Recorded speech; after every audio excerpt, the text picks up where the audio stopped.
Good afternoon, everybody. Welcome to Chestnut Ridge Racket Club here in beautiful Mount Kisco, New York. We're here for the 2021 Summer Pro Shootout. I'm Brian Meisner. I'm here with my broadcasting partner for the second year in a row, Bob Schewior. And great to be back. Good afternoon, Bob. Yeah, great to be back. Great to be here working with you again. Looking forward to a great 2 days of tennis here. And, we're glad all of you can join us. We have a great cast of players out here today that we're going to talk about in a little bit. And, we added something new this year. We're going to have a second court of a live stream. We have one show court where we're going to be doing the live commentary, another court, court 8, that we're going to be able to get the live stream on. And all of this is, we have our super producer, Phil Holler, to thank for putting all of this together. He's done an amazing job. But we're here on an absolutely beautiful day in Mount Kisco. And Bob, I'm going to throw it over to you and let you talk a little bit about the format and what we're doing here today. Yeah, the players are out there on all four courts right now, just going through their warm-ups before we start the first round of play.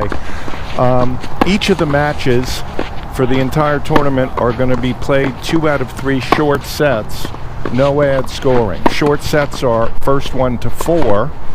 No ad, I think everyone knows how that works. If it should go to deuce, the receiver gets to pick which side he would want to receive serve from. And if a short set should reach 3-all, the players would then play a 7-point tiebreaker. I guess the correct name is a 12-point tiebreaker. And if they should split sets, 1 set each, they would play a super tiebreaker, first 1 to 10, win by 2.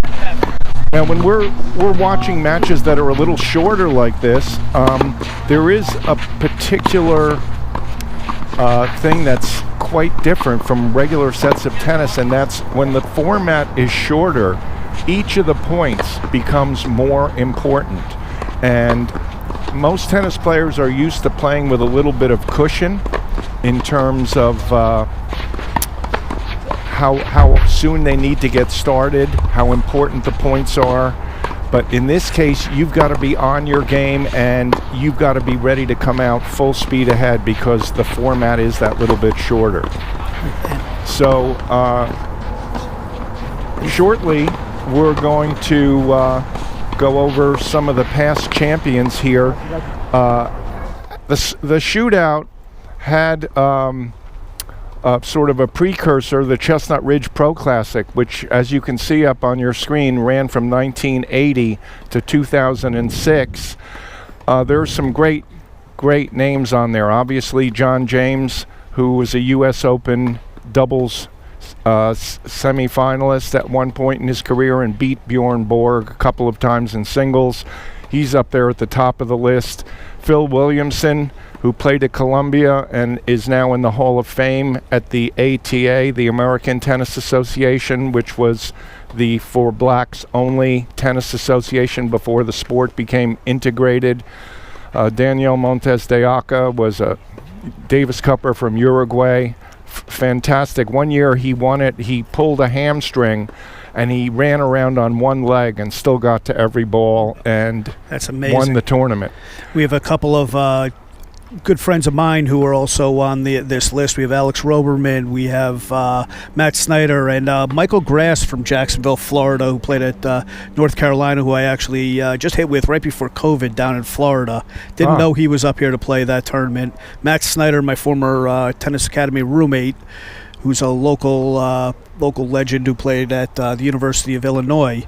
So, but let's turn to the present time here, and in its new iteration, we have my other good friend Gary Kushnirovich, another St. John's Johnny, who has won the first 3 iterations of the current iteration of this Pro Shootout. And he brings us here today to the 2021 Summer Pro Shootout, and the players out here they are playing for quite a bit of prize money here. The winner is going to take home $1,500, followed by the finalist $850, and it's not bad for 2 days of work. All the players we have out here today are either either teaching professionals who played on the ATP Tour for a little while. We have actually, compared to last year, we have a little bit of a younger skewed field here today. We have several players who are still in high school, but at the top of junior players in the country. We have Aiden Reilly and also Alexander Visser. We have Henry Ruger, who is going to be a freshman at Columbia in the fall. Columbia being one of the best college tennis programs in the country right now. And on the show court in the first match, we're going to get a look at Aiden Reilly and H.Cacciatore. And Aiden Reilly, I believe, is going to be a freshman at Yale coming up this year. He's going to play for head coach Chris Drake. And H.Cacciatore, who did play some college tennis at the University of Florida. So one thing I neglected to mention, and it's really crucial for enjoying the pro shootout the way we've done it the last few times, is that it's a double elimination tournament. So you can have a bad match and you can still come back and win the tournament. So I think that makes it extra interesting.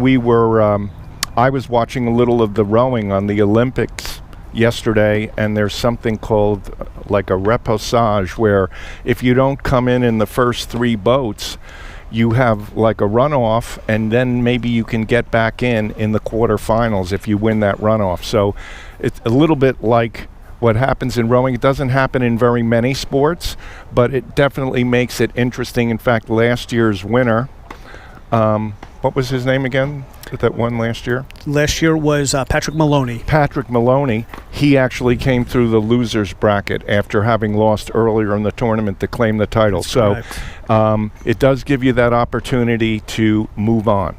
Yep. Unfortunately, Patrick was not able to be with us this weekend.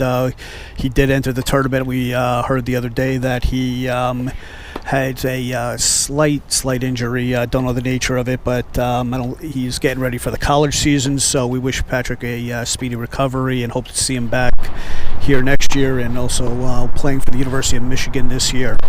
So players now on our first show court, on court 10 here, Aiden Reilly and H.Cacciatore. They're finishing up their warm-ups, taking their serves, and then we're going to get started in a moment here. So could you talk a little bit about the seedings and how we went about placing the players in the draw, Brian? Sure. Well, the players were rated 1 through 8. We have 8. It's an 8-player draw. We did quite a bit of research on their UTR, some of their recent results. And we looked at a number of different factors. It was very hard to kind of rank the players because they're all playing at different schools, different conferences, different age groups, that sort of thing. So we did our best, and I think we came up with a pretty accurate draw where rank the players 1 through 8, and we're having the number 1 seed. Harry Ruger is now playing the 8th seed, who I believe is Nicholas Petch. Yes. Nicholas Petch, and I apologize to Nicholas if I didn't pronounce his name correctly. But so we're going to be looking at, on the first round here, we're going to be looking at Aiden Reilly and H.Cacciatore, which are the 4 and the 5 seeds. And could you just bring our viewers up to speed on who's who here? Who's on the far side? Okay, on the far side, in the royal blue shirt, who just put on a visor, I believe, which is, in my book, a big no-no, is Aiden Reilly, and H.Cacciatore is in the white hat and the dark blue shirt with the, looks like orange stripes on the sleeve and across the chest. So it looks like Aiden won the toss, or elected to serve. I couldn't hear, so I'm not sure who won the toss, but it looks like Aiden will be serving first. So players going through their final preparations, and we're going to get going here in a moment. So one thing we're going to have a little fun with today when there's a break in the action is reviewing some of the myths in tennis, some of these things that are cliches that are accurate, and others have been passed on for years, but it ends up, after testing them statistically, they're not accurate. So one of them is about the advantage of serving first. And the data was all gathered from Wimbledon, and they found that it only mattered in the first set. And I can go into a little bit more later about why that would be true. The match is about to get started. Okay, Aiden Reilly to serve. No. First serve just missed it. A little bit long.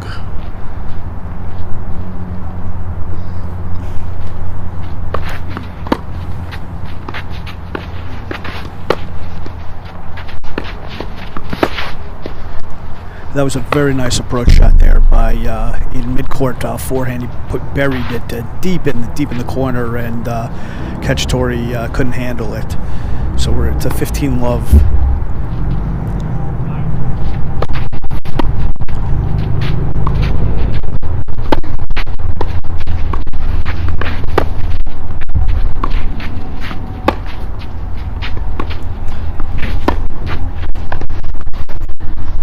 Backhand long from Cacciatore, so Reilly's up 38-love now. Reilly's he's a local kid. I believe he's from Stanford, and played his high school tennis at Brunswick High School, which is a local prep school. And the interesting thing about him is he also played basketball in high school, which you don't see very much anymore with kids playing two sports, especially at the high school level, and playing it very well. I understand he was really good. A basketball player, and also a 5-star recruit, and a very nice inside-out forehand there from Cacciatore to bring this game to 15-30. But Reilly is going to play at Yale next year, which I'm certainly going to see a lot of him over the next 4 years. Yale and St. John's playing almost every year, and I do follow Yale quite a bit.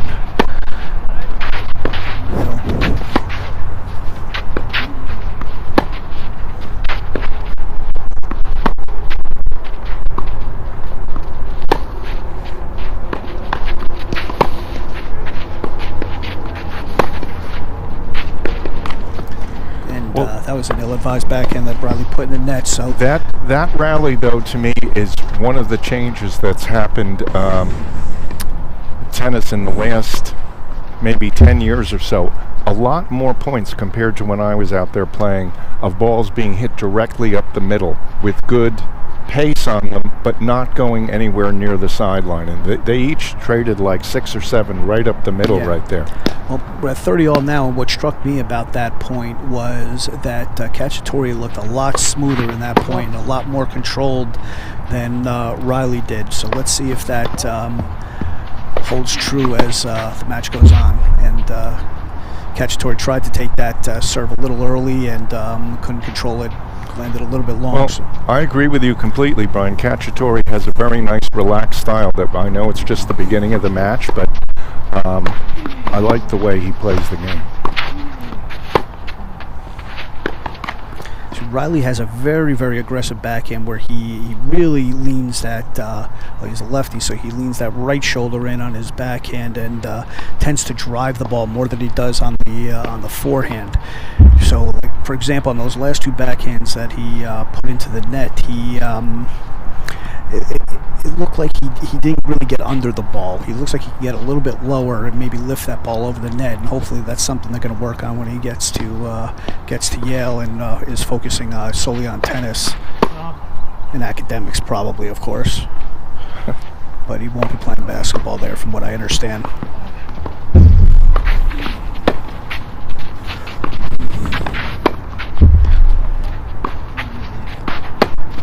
That was a very nice, deep, controlled backhand there.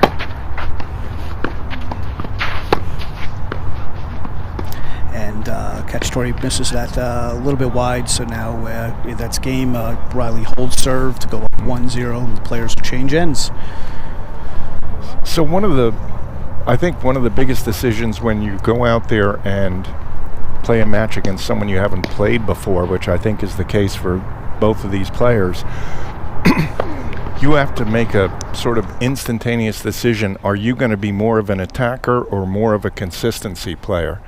And like I was saying, hitting all those balls down the middle, I would have loved to have seen Cacciatore there on the no-ad point. Just do that again and say, you've shown me you were a little fragile, Aiden, making a couple unforced errors. Now it's no-ad point. I'm not going to go near the sideline. You're going to have to come up with something big. I thought look, it's early in the match, but I think his decision could have been better on that particular case. You're probably right, Bob. So now Harry Cacciatore to serve, and a little bit about Harry Cacciatore is he's from Gainesville, Florida. Played 2 years of college tennis at the University of Florida for the Gators, one of my favorite teams. And I wasn't able to find out what happened after there. I thought I had heard that he transferred to the University of I thought it was the University of South Carolina, but I'm not sure where he transferred to. Now, the interesting thing about Harry is that he has a current UTR of about 12.31, which is well within the parameters of where you would look for a Division I college player. And you can see from his game that he does have a little pop off of his ground strokes. So now we're at 15 all in this game. Reilly really pushing Cacciatore deep into the corner on that ball, towards Cacciatore's backhand. So now Harry Cacciatore serving at 15 all.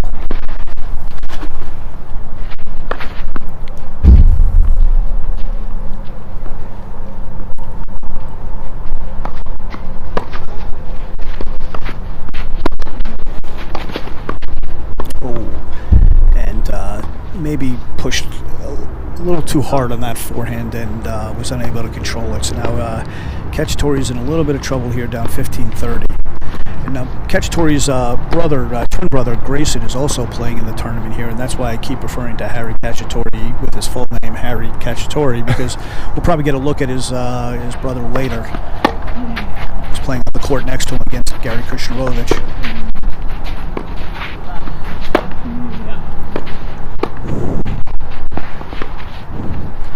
Very, very nice point there by Reilly. I really like the way that he moved forward here, and you can tell maybe he is getting a little more comfortable, getting used to the court, and he's really starting to drive his forehand. I agree. He looked a little shaky in that first game, but he's played some really strong points here. Yep. Yes, I right agree. On the sweet spot. We can hear the sound when he's hitting the ball. It's really well struck. I was just about to mention that, Bob. It was a big pop off of his forehand.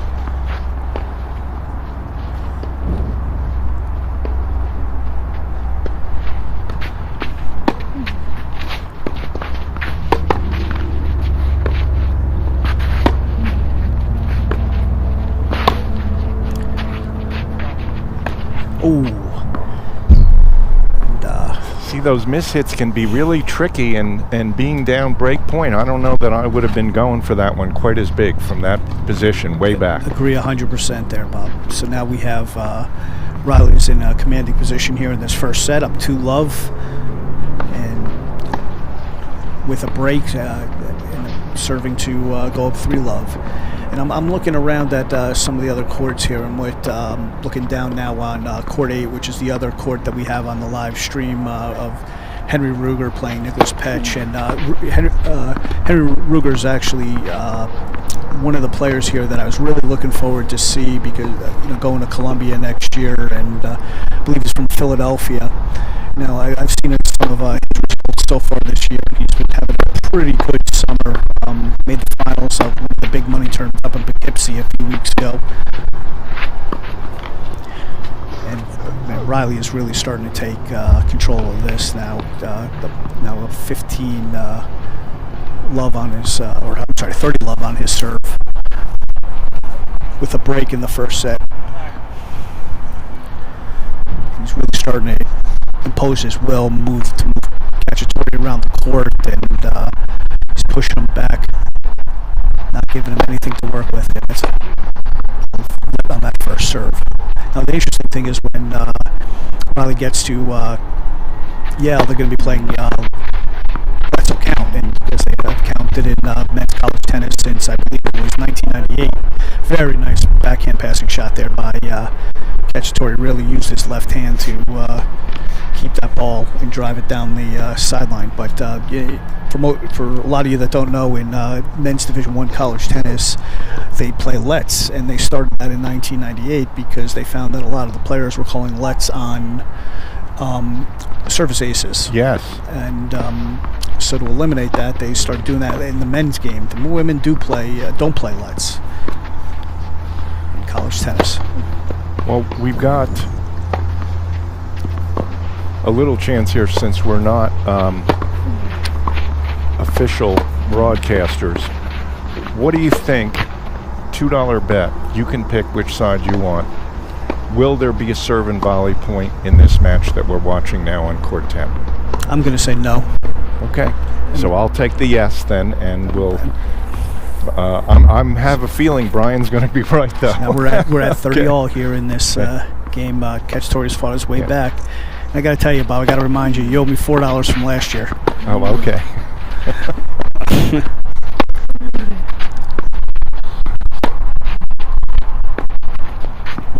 We should put it in your account. Took his time nicely on that. That was very nice. He held that forehand until the last second, and Reilly wasn't able to catch up with the shove down the line. So now Cacciatore has fought his way back to earn a break point. He'll actually have 2 break points because we're playing no ed here to get himself back in this first set.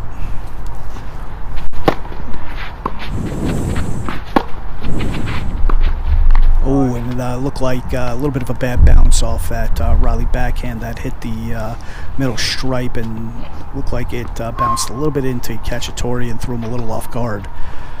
So no ad again. No, so it's a no ad point here.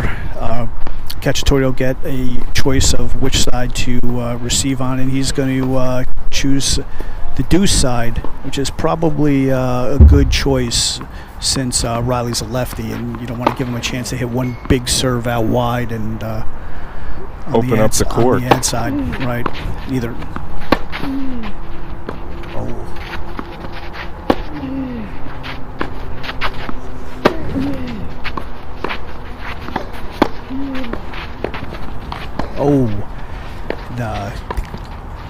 Reilly really opened up a can on that few shots he had. He really pushed Cacciatore back, and it just was a matter of time until Cacciatore caught one ball a little bit late and put it in the net, or missed it, or gave Reilly a short ball, but he got the miss, and now Reilly is really in control of this first set up 3-love. Now that looked like a little bit of a comeback possibility there for Cacciatore. It did. Because he was down 2-love, he was down 30-love, and then he won 3 straight points. Now, if you listen to your standard commentator on the Tennis Channel, a lot of them would be saying, oh, the momentum shifted, and now it's shifted back. And I would claim there's no real momentum in tennis, and the statistics back me up on that, using advanced analysis to figure out if winning the prior point gives you a better chance of winning the next point. But there is in tennis, though, is an ebb and flow. When 2 players are relatively even, it goes in patches for one player, and then it goes a little bit in patches for another player. But isn't that the definition of momentum? No, I think no matter how small or how I think momentum is more like if a ball's rolling down a hill, it's going to keep rolling and even pick up speed because it's already moving in that direction. Okay. Well, for those of you who aren't familiar with my co-host here, Bob is the tennis director emeritus of Chestnut Ridge Racket Club, and ran a legendary program here for many, many years. Did a fantastic job. But the other side of him is Bob is not just a tennis guy. He is a economist, and is absolutely fantastic at analyzing tennis, using economic principles and economic with statistical analysis type things. I don't know what to call. I'm not that smart to analyze tennis matches, and it's actually very, very fascinating, and we're going to share a lot of that with you as over the next 2 days. So Cacciatore got a good start there, 15-love. Let's see if hopefully Cacciatore can get some momentum going before the end of this set, but he seems to continue to catch his backhand very late.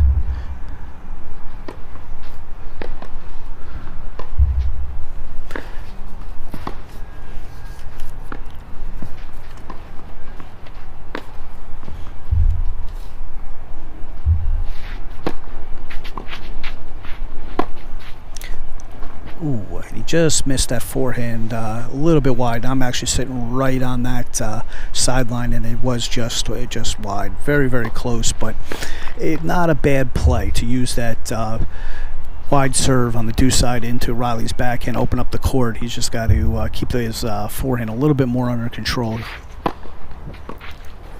And that's a very nice serve into a lefty's backhand on the ad side.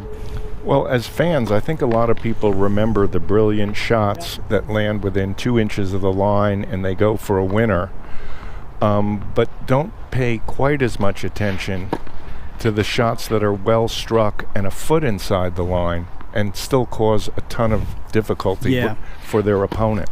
That's always been one of my claims, that the secret way of thinking to play the right ball is to say you would like to force an error as opposed to hit a winner.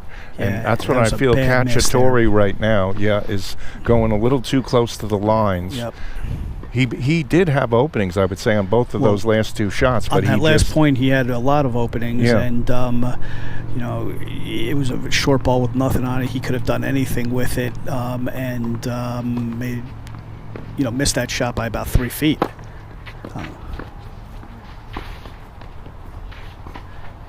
And a fantastic lob there by Great Reilly. lob.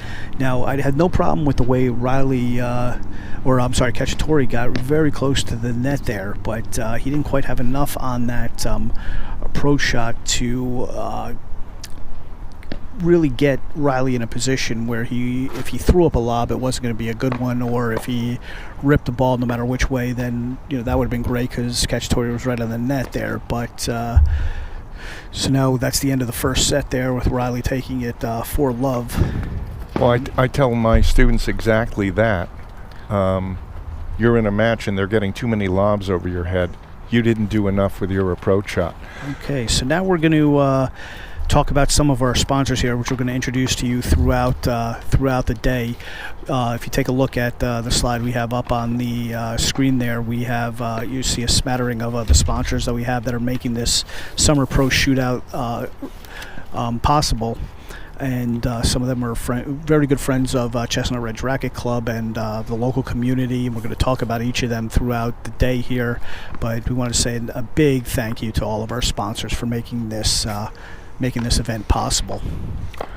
Well, and we also want to thank tournament director and director of tennis here at Chestnut Ridge Racket Club, Brad Breakstone. Brad is absolutely relentless in putting this tournament together. He's been growing the Shootout steadily for the last few years, running 2 of them per year, and does just a great job of finding top talent to invite to play the tournament and putting on a fantastic event. If you are in the area, come out and check out some of the event live.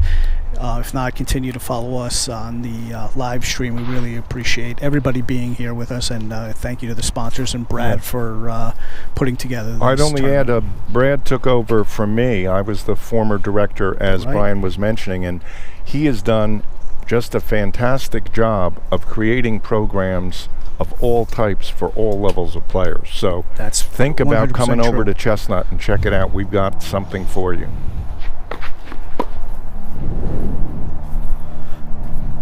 And a big serve by Reilly to open up this second set into Cacciatore's backhand. It gets the error. So let's see if Cacciatore can work his way into this match. Well, if you were he, would you be looking for that steady game now or the more aggressive game to try to turn things around? No, if I was Cacciatore, I'd be looking to put as many balls in play as I could. Now I didn't see. Was that in? That was wide. That was wide. So now we're at 15 all here. If I was Cacciatore, I would be putting as many balls in play as possible down the middle of the court, like he did in those first couple points in the first game of the first set, which, when Reilly ended up driving a few backhands into the net. But I think the more he opens up the court, and certainly the more forehands he gives Reilly, the more trouble that Cacciatore is going to find himself in. Even though that was that's the best backhand I've seen Cacciatore hit all day today. Yes. That was really stepped in and drove it deep here and there and got the error from Reilly. But he did use the middle, like you were saying, so maybe he's buying into, I don't think he can hear us, but he's buying into what we think is his chance to get back into this match. No, I'm perfectly sure he can hear me in some sort of way. Oh, okay. Whether it be telepathically or whatever. And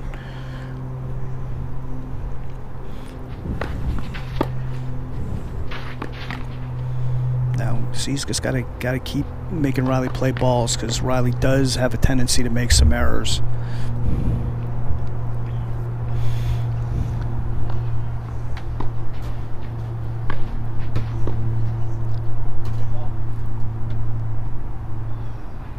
So now Reilly serving at 15:40. Cacciatore able to have 3 break points in a row.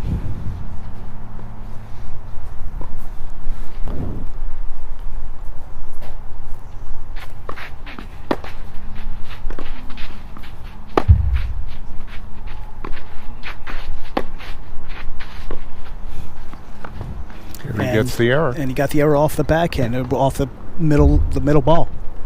Yeah. So you didn't have to do too much there. And oh, maybe we got the score wrong. That ball in the corner must have been in. Must have been. Okay, it's break point now. Now 30-40. Now he'll have 2 break points. As I have my assistant here, Zoe, my granddaughter. She's sitting right here next to me, keeping score, and she got it right.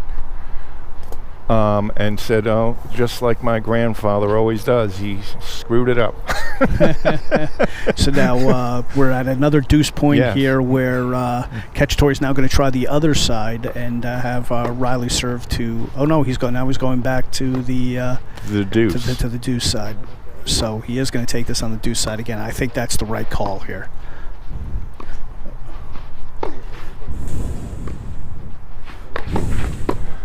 I mean, one thing I would also add here, Reilly has had a very low percentage of first serves. I agree. I just feel like sooner or later that's got to catch up to him. I agree, Bob.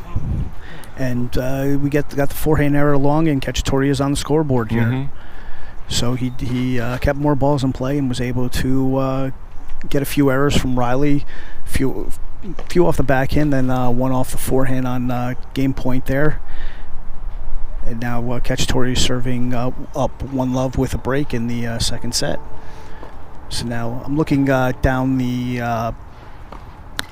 other courts here, and it looks like on court 2 we actually have Gary Kushnirovich playing Josh Williams, and it looks like Gary took the first set there on the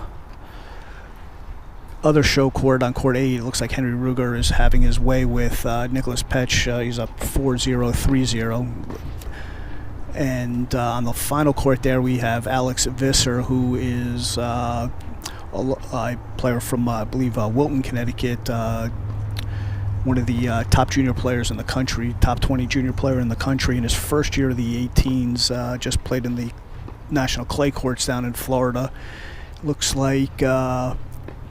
I can't tell what the score is down there, but it looks like he may have lost the first set, actually. It's possible. I'm not sure which color he is. No, I'm sorry. It looks like Alex has won the first set, and he is playing Harry's brother, Grayson.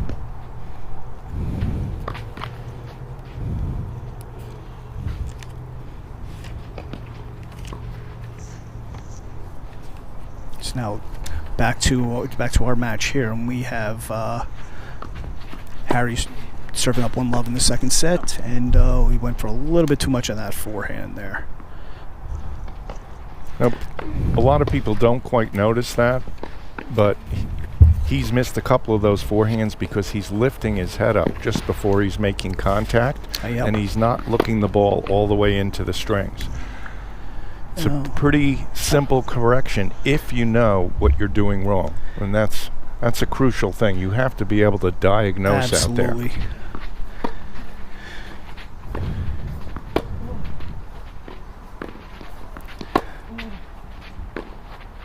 When he does take the ball down the middle of the court or cross court off his forehand, He is keeping that head down, but that's not a good drop shot. But it worked. Got away with it. So now looks like we have a result from Court 8 where Henry Ruger has beaten Nicholas Petch. Mm-hmm. Henry's the number 1 seed in this tournament, so it looks like he had an easy time. He's going to save some energy on this warm day. And I just heard a big thud from Court 9. That was Gary Kushnirovich overhead.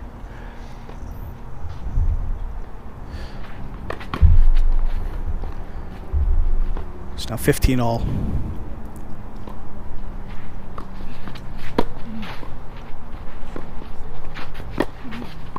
Oh, wow. Cacciatore really had an easy volley there and just dumped it in the net. He looked like perfect form, and then he just, at the end, his whole body just went down and into the net. Both.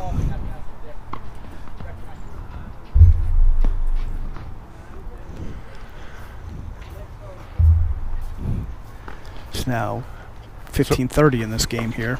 And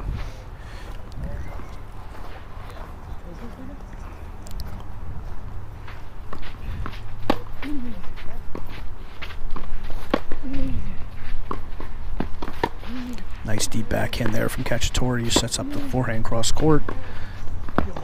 And he opened up the down the line forehand. That was really a nicely constructed point there by Cacciatore. You can tell that Cacciatore really has some tools here. I don't know. Like I said, I wasn't able to find out much about what he's been doing recently, so I don't know how many matches he's played. But I can tell if he was really in match mode, he would be a tough out in this tournament.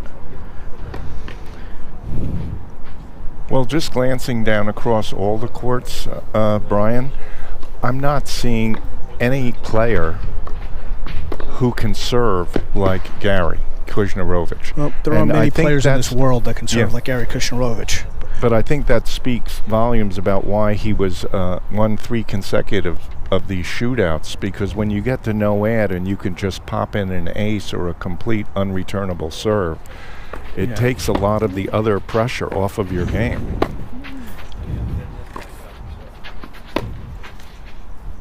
Can get the error from Reilly off the backhand. I'm not really sure. I kind of lost track here what the score is. I think we missed a point somewhere. So it's at deuce now in this? Yeah. We just got a score down from Court 7 where Matthias Visser, Matthias is his father, Alex Visser, has won the first set, and Cacciatore is up 1-love on serve in the second set.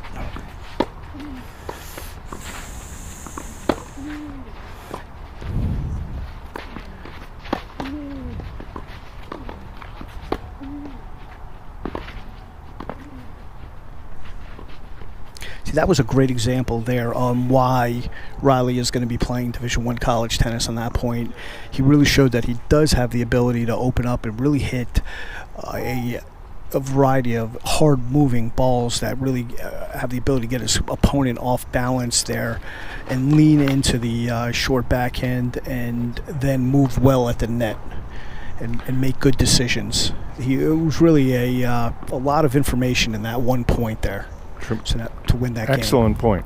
I also like the way Cacciatore slowed that one ball down with the high slice forehand to try to get back in the point when he was pulled off the court. Yes, I agree. So now we're at 1-all in this second set.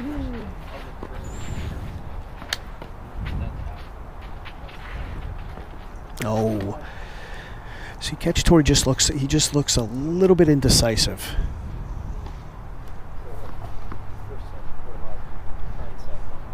And maybe trying a little bit too hard to get the ball to the Reilly backhand.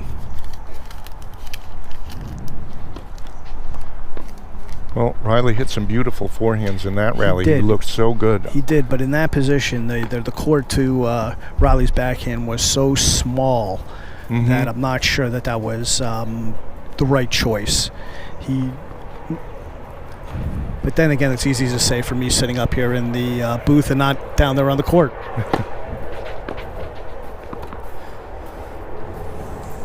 Now Reilly in control of this game, now up 30-love. I got an interesting question for you, Bob. And this is a statistical question. Reilly really opened up on that serve, and that was a big serve. So I don't know if this is true or not, but I was talking to a friend of mine recently who told me that statistically on the ATP Tour, when the server is down love 30, the server is still favored to win that game. Yeah, I think that would be true. Interesting.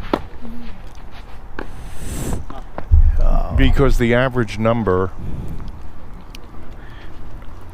of points won on serve is 63 or 64%. So even though you're in that hole, if from then on you would play it at 63 or 64%, if you can get back to deuce from there, let's say, you're going to start to pull away and actually take the game. Interesting. I don't think it would be as true now in our format because of the no-ad scoring. And also the slower surface, it's not Wimbledon. So I think the surface would influence that statistic as well.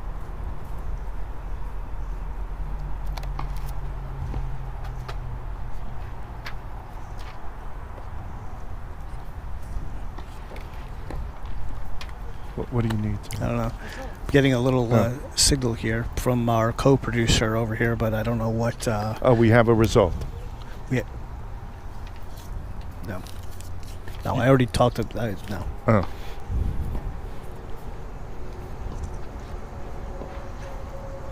So now, was going to see Cacciatore serving down 1-2 on serve in this second set. Well, now.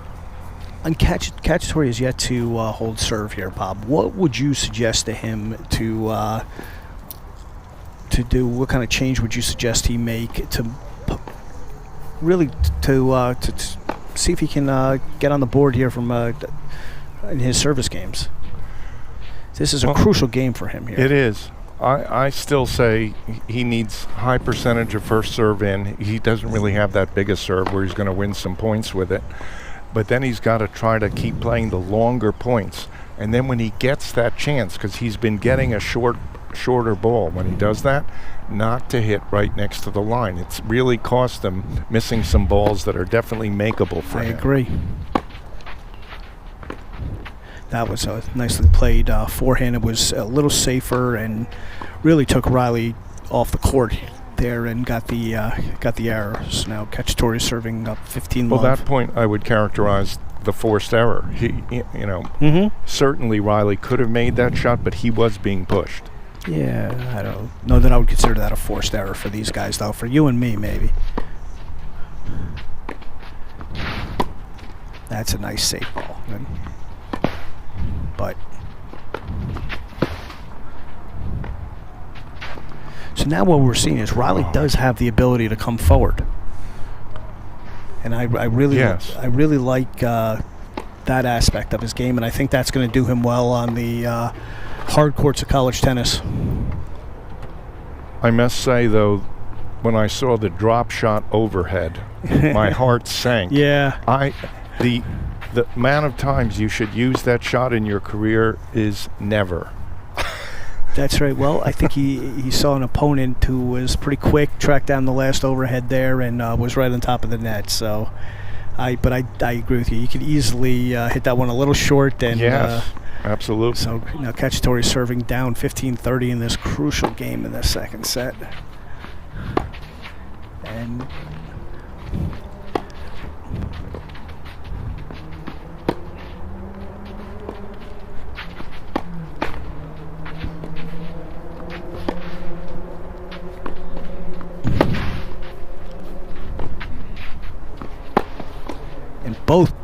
both players showing some speed there, and Cacciatore hit a beautiful inside-in forehand to take that point. But what impressed me about Reilly on that point was he showed some defensive skills and some speed, lateral speed, especially towards the forehand side. But in the end, Cacciatore, who probably has a little more experience playing on this surface, coming from Florida, than Reilly does, really constructed a beautiful point there.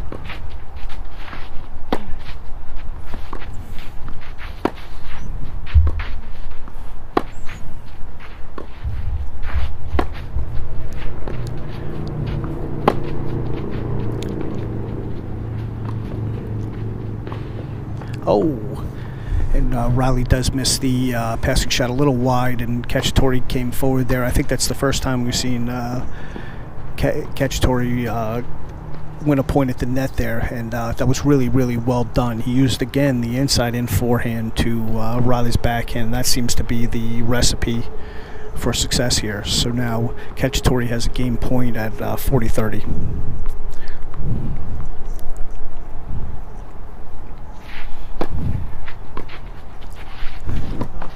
And able to get the backhand error off the return from Reilly, and we're at 2-all now in this second set here.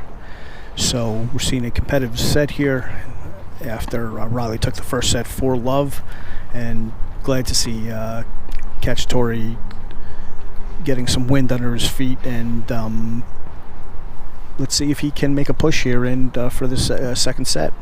Well, it's great that it's much closer, because when it gets closer, the points are more important, and we're going to see how both of these guys react to slightly more pressure out there on the court. Yep, and again, that's one of the fears I have about Reilly, is his backhand is going to break down a little bit. He's going to hit some fantastic backhands, but he's also going to miss with that big of a shoulder lean.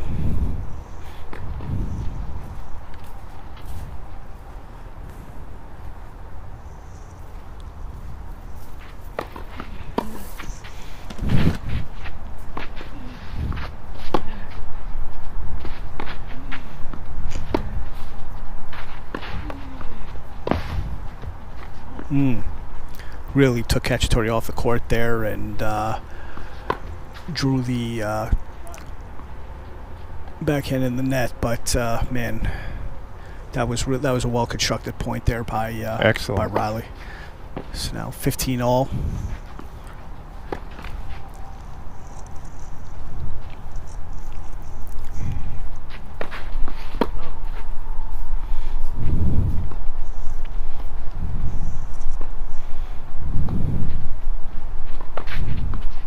Oh, and he second serve ace. Sounded like he went a different way there, but it was it sounded like a little bit of a miss hit, but he ended up catching the very, very end of the sideline there on a crucial point there. So Reilly now up 30-15 at 2-all here in the second set. So Brian, when you play, are you superstitious at all? Because that first serve was just out, and then he used the same ball for his second serve.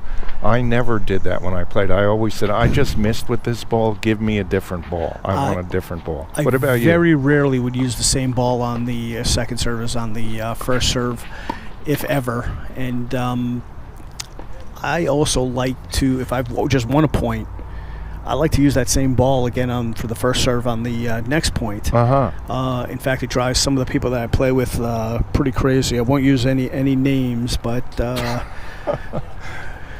some of them are here with us today.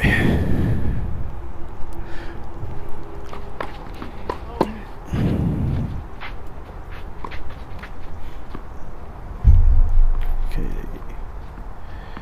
Cacciatore drawing the error off of the Reilly backhand.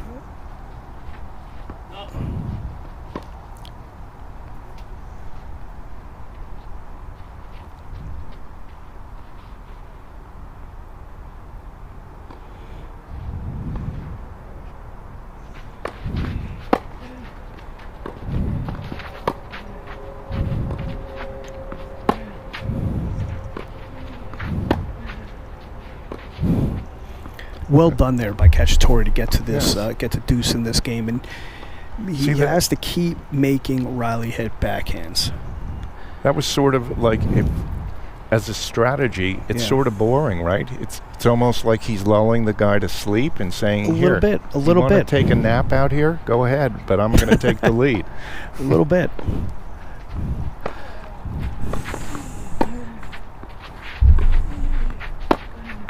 Oh boy!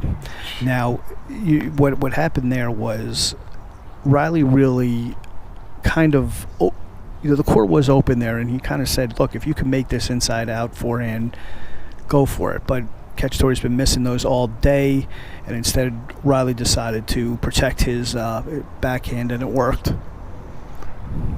Yeah, 100%. I would have been taking that last forehand back to the backhand one more time. So now, as I mentioned, we're going to thank some of our sponsors here. And the first one we're going to thank is GAF. GAF is the leading roofing manufacturer in North America with plants strategically located across the U.S. As a Standard Industries company, GAF is part of the largest roofing and waterproofing business in the world. GAF, thank you for supporting the Chestnut Ridge Pro Shootout. Thank you, GAF. So now Cacciatore will be serving down 2-3. He'll be serving to stay in this match. Having lost the first set, Reilly taking his time on this changeover, which is perfectly within the rules, and we really have to talk to Reilly about that visor, though. I mean, to me, that's and I think Brad Gilbert will agree with me that he'll tell you one of the first things he did when he started coaching Roddick was he made Roddick lose the visor. Mm-hmm. But Reilly, we're all just having a little bit of fun. Reilly seems like a great kid, as we mentioned. He's going to be a freshman at Yale coming up in the fall, so we know he has a good head on his shoulders, and wish him the best of luck there.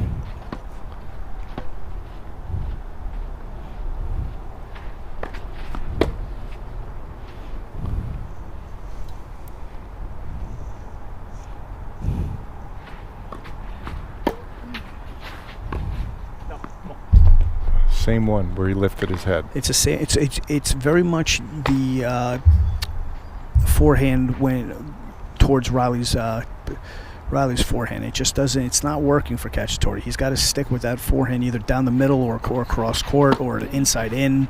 But the inside out is just worked pretty nicely for him there. But as I say that, but by and large throughout this match, the statistics on that inside out forehand are not working for Cacciatore. I would agree. Now we're getting towards the tail end of the match here, possibly. And I'd love to see Cacciatore throw in that surprise serve and volley. I know you would, because it'll earn you $2.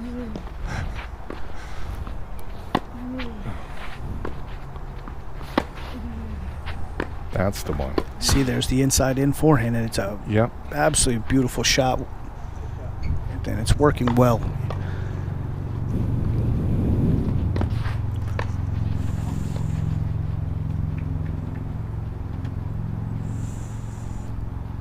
It's now 30-15. Cacciatore serving to stay in the match.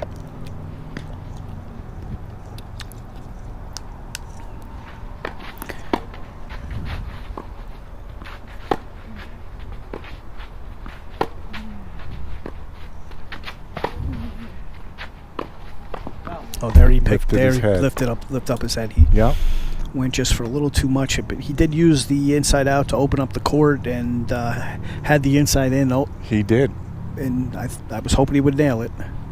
So it looks like we have results on all of the other courts here, and I think it looks like Gary Kushnirovich beat Josh Williams. I don't know the score, but we'll get that for you. And it looks, I don't know what the result was down on court 7 between Visser and Grayson Cacciatore.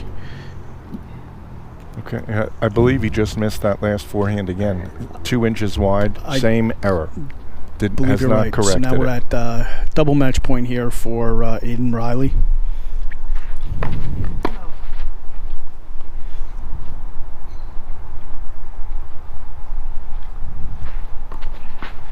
Wow, that was a nervous second serve.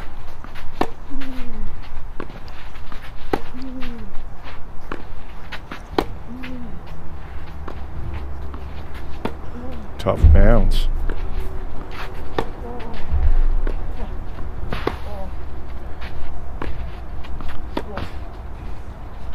Oh, I think what a fantastic point, and that's the match for Reilly.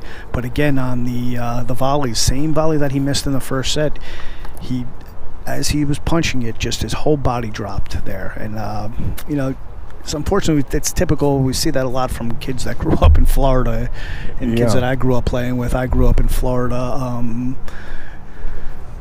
Well, I'm not saying being able to it's volley either, but he doesn't or at least wasn't able to in this match, construct enough points where he got to the net very often. Right. And when he did, it was usually at an important moment with the score, this last point being a great example. Right. And that puts more pressure on a shot that you're not hitting all that frequently, and then all of a sudden you have to come up with it. That's correct. So now Aiden Reilly's going to move on. I believe he's going to play Henry Ruger in the next round coming up here in a little bit. And the other semifinal in the main draw, I believe, will be Visser versus Gary Kushnirovich.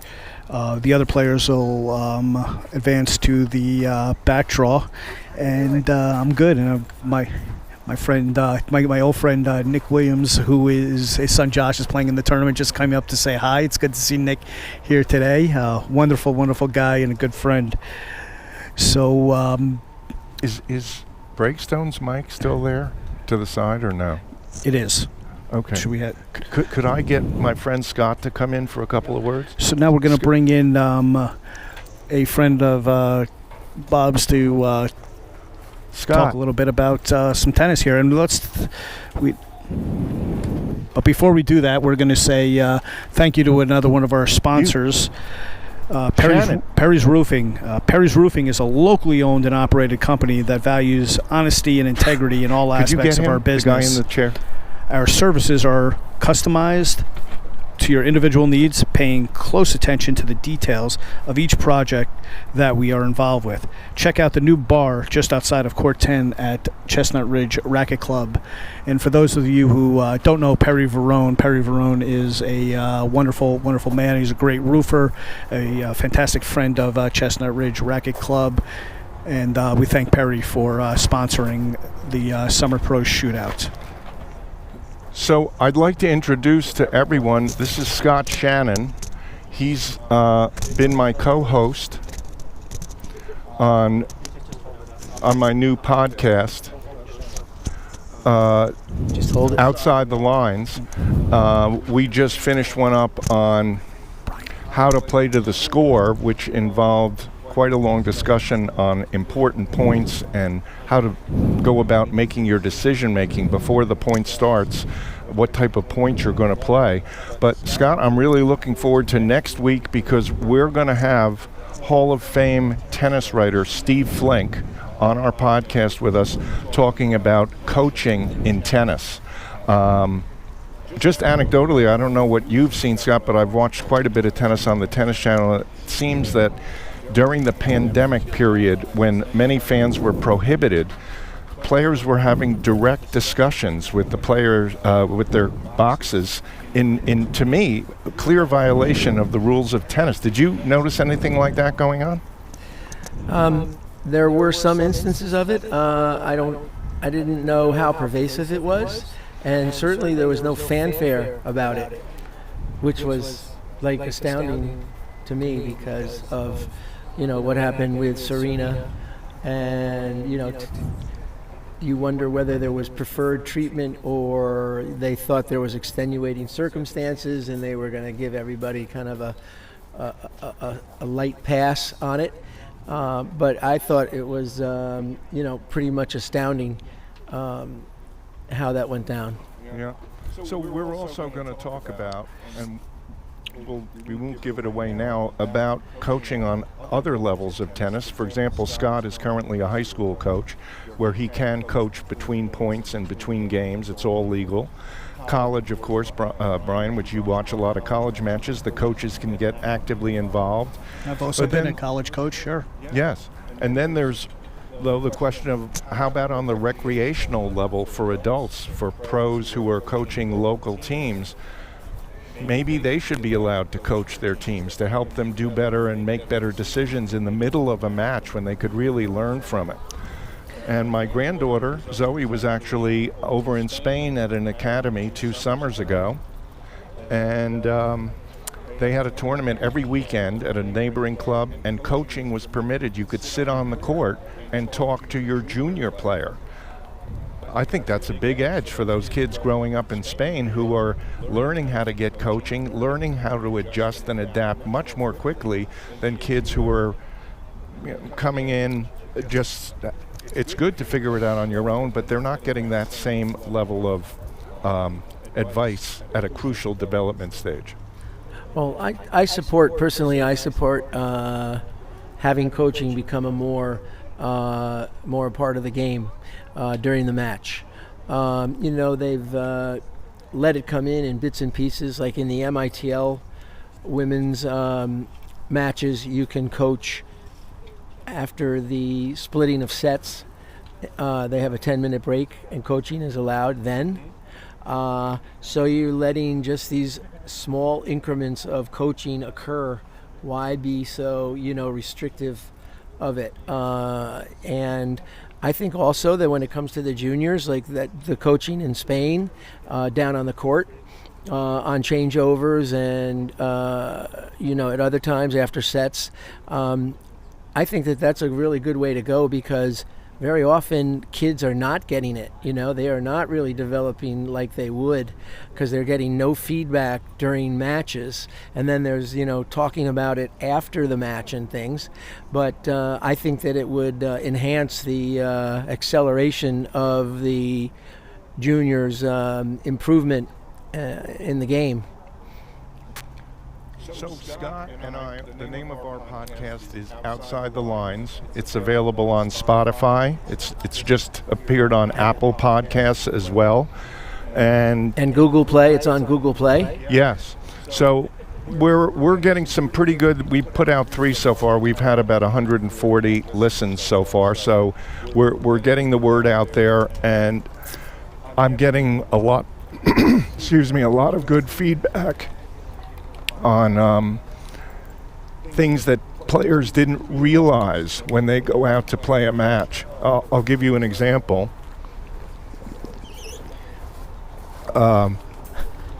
Someone said,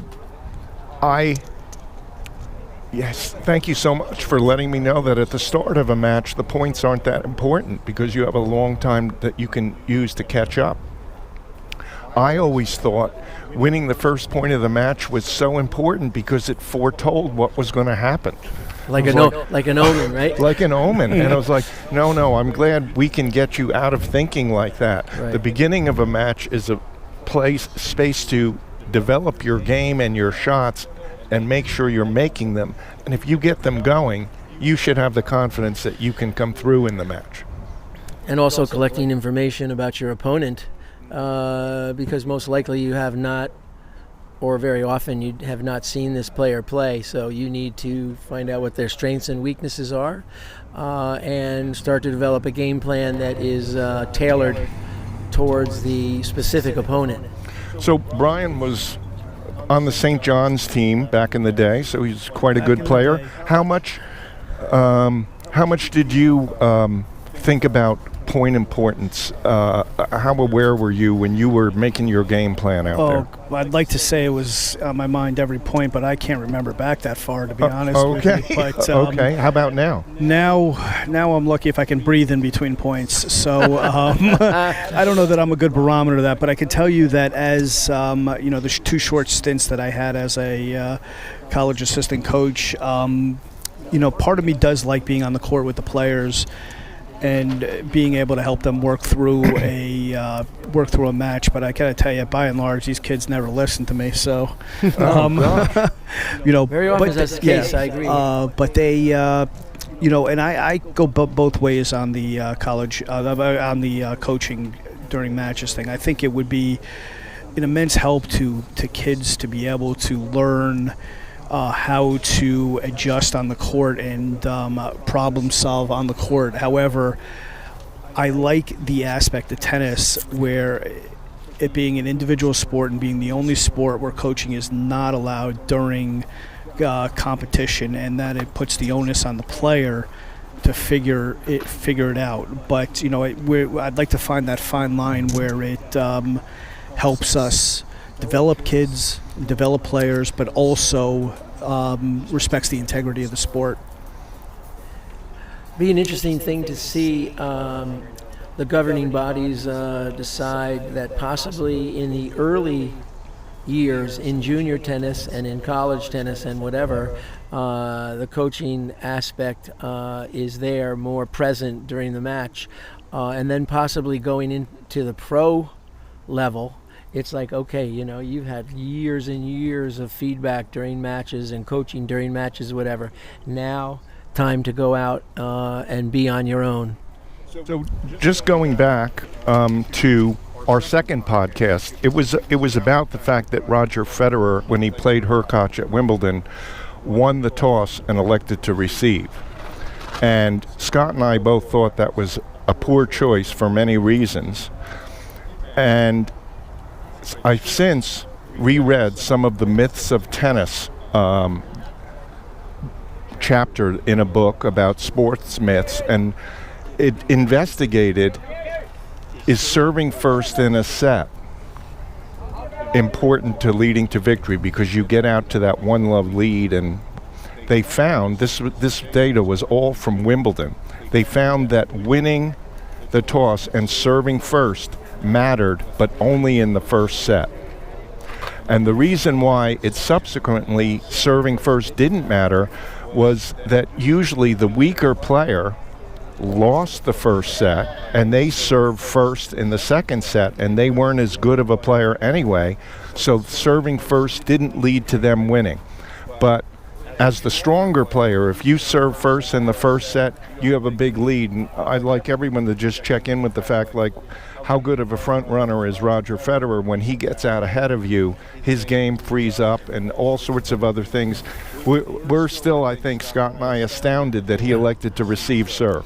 Yeah, I'd like to hear a definitive answer about why he did that.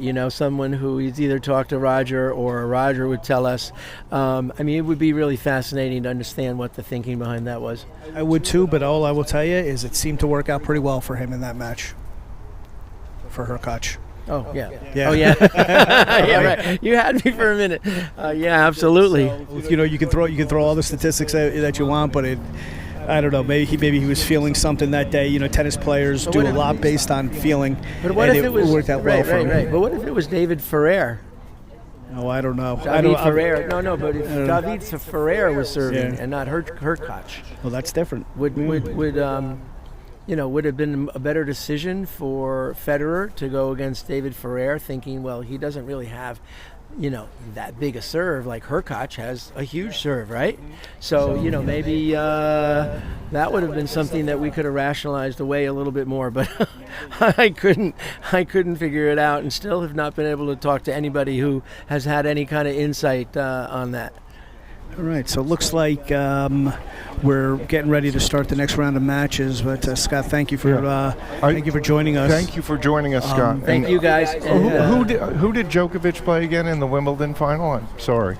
In the final, he played Berrettini. That's right. Oh, well, Berrettini Matteo. also elected to receive, Yes. which was also, you can't be serious. Yeah, it didn't work out well You for can't him. be No, serious. it didn't. Thank you, John McEnroe. Thank you, Scott, Thanks, for coming guys. by. It was good to see you. Thanks. So our feature match on the next round is going to be Gary Kushnirovich and Alex Visser. Now, Gary is been with us at many of these pro shootouts.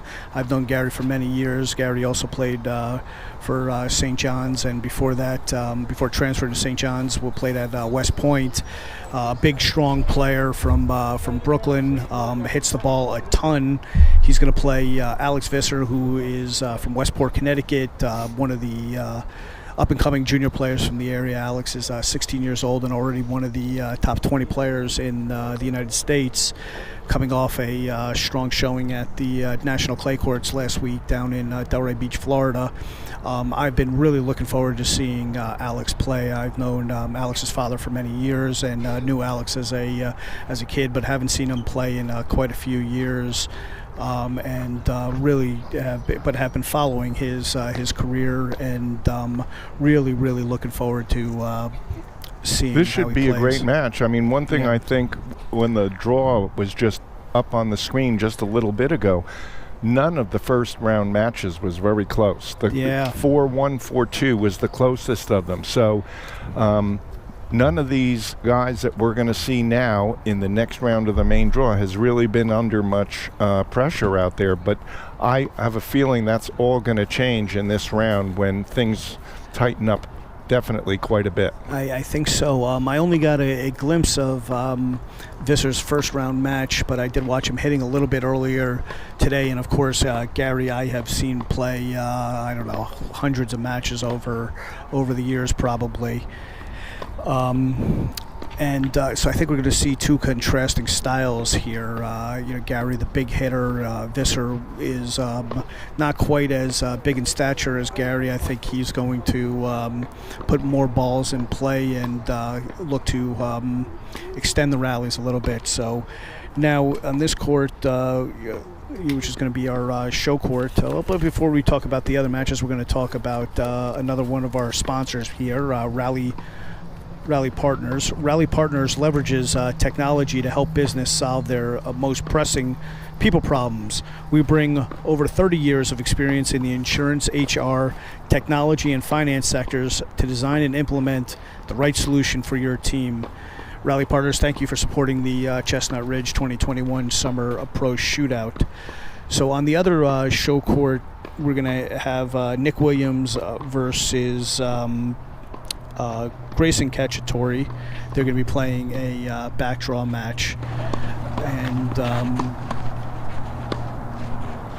looks like on court 9 in between Kushnirovich and Visser and the other show court, we're going to have Henry Ruger playing Aiden Reilly. Now, we just saw Reilly play in the last match, and for those of you who tuned into the other show court, to court 8, you saw Henry Ruger play. But even though these matches are side by side and we only have one on the live stream, I'm looking forward to keeping my eye on the Reilly Ruger match. As I mentioned before, Ruger is one of the players that I was really looking forward to seeing play today. He has been steadily improving throughout the summer. He's going to be attending Columbia University in the fall and entering a very, very strong team. And he's going to be fighting for a lineup spot there. But our show match here, we're going to watch Gary Kushnirovich versus Alex Visser after a short warm up here. Bob, what are you looking forward to in this match between Visser and Kushnirovich? I think just if we look at them physically, we're going to have a puncher against a counter puncher for the most part. Okay. But you have to be careful when you play Gary. If you're not throwing a few of your own punches, he's going to get too comfortable. That's 100% correct. And really be able to take it to you. I do think if Gary is serving well, though, that's going to make a big difference in this match. I think that's a pretty good analysis there, Bob. Let's see how it goes here. Again, we're here at Chestnut Ridge Racket Club in Mount Kisco, and absolutely beautiful day. The setting here is absolutely wonderful. We have the trees in the background. The most you can see, we're nestled in a very quiet area of the neighborhood. And for those of you that haven't been here, you're watching the matches on the 4 outdoor courts here, but there are also 6 indoor courts here that the club has been here. What year has the club been here since, Bob? I forget. The club has been here since the early 70s. Okay, so it's a long-standing community establishment. Very fortunate that I get to play here quite a bit in the winter, and very much enjoy. Well, it's also important to note that the indoor courts are hard troops. So yes, I know for people like me whose joints are aching, it's a lot less aching than trying to play tennis on a hard court. That's for sure, Bob. Have a nice little crowd with us today. I don't know if you all can see it on the live stream. Off to the right of court 10, we have a bunch of people enjoying the nice weather and the good tennis, and spread out throughout the behind the 4 courts. We have some family and friends and of the players, and some fans that came here to watch. Some of the sponsors are here with us today. I see Perry Verone standing there, as well as a few other Chestnut Ridge faithful. I mean, this is going to be an interesting match because young Mr. Visser did get to the round of 16, like you were saying, at the National Boys 18 and under clay courts. That's correct. And obviously then he's playing against his peers, and many times a young player like this will be a little looser and freer when he's playing again out of his age group, so to speak, and it's much tougher to beat people who are exactly in your age group. So we'll see how he responds today. In just a couple minutes we'll be starting. And for those of you that don't know Gary Kushnirovich, he's a 3-time Chestnut Ridge Shootout champion. He held an ATP career high singles ranking of 1,078 in the world. He played college tennis at St. John's University, and before that at West Point at the United States Military Academy.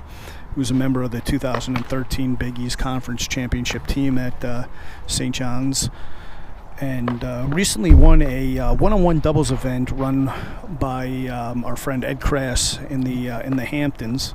And Gary has a career high UTR of 13.81, which is fantastic. Now, I'm not an Instagram guy, but I've heard from others, Brad Breakstone mostly, that Gary has a very active Instagram account, and he gives a lot of great tips as well as workouts to do, off-court type workouts. He does, and I of course follow Gary on Instagram. I love the workouts that he shows, the drills, the way he thinks about tennis. He's a very, very smart coach. He's built a nice coaching career for himself. For those of you that don't know, Gary's Instagram handle is Tennis with Gary. You can type that in and search for him. I believe he's also got a YouTube channel by the same name. So check out Tennis with Gary, and if you want any tips, you can hit Gary up. And Gary is also a brand ambassador, I believe, for Wilson, or a influencer for Wilson Sporting Goods. So on the other hand, we have on the Alex Visser in the closer to the camera, and Alex is a tennis recruiting network blue chip recruit. Interesting that Alex actually has 2 more years of high school left. He's in the class of 2023. He's got a current UTR at his all-time high of 12.18. He reached he's just started playing some ITF tournaments, and he reached the semifinals of a grade 5 in Manchester in January 2021. And he qualified for the ITF grade B1 tournament in San Diego, which is a very, very big tournament. And that was just in March of 2021. And as we mentioned, he reached the round of 16 at the USTA National Clay Court Championships last week in Delray Beach in the 18s division, even though he's only 16. And I believe Alex will be competing at Kalamazoo at the USTA Boys National Championship, which is starts first week of August. I believe it starts maybe August 6th. For those of you who are not familiar, Kalamazoo is the crown prize of the USTA, United States Junior Tennis Association, the United States Tennis Association Junior Circuit. The winner of the tournament gets a wild card into the U.S. Open. And it is an absolutely fantastic event. It's been held at Kalamazoo College in Kalamazoo, Michigan for many, many years. The whole town rallies around the event. They get big crowds, a lot of college coaches there. It's an absolute thrill for a young player to play. They're about ready to start, but I'd only say my earlier assessment about the domination of Gary's serve, or the likely domination. This young man, I don't believe, is 6 feet tall, but I was watching him warm up his serve. His technique is absolutely perfect, and he can bomb it. So the serving difference is a lot smaller than I would have thought going into this match. All right, well, let's take a look at it right now. Alex Visser to serve.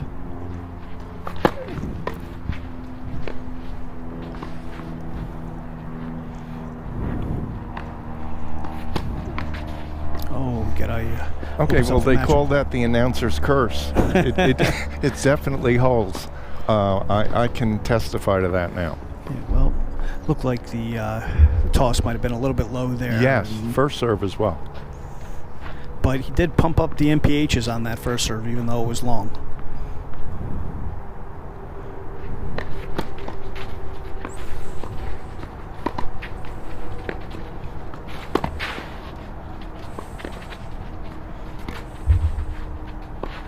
Oh, what beautiful, beautiful controlled passing shot there, but and that was not an easy passing shot to hit that ball off of. Gary moved very, very smoothly laterally to that ball. I thought Alex showed some good maturity there after the double fault. He spun in just a good first serve, didn't go for his big one, wanted to make sure that things were going. I agree. So now Alex is serving down love 30. Second serve.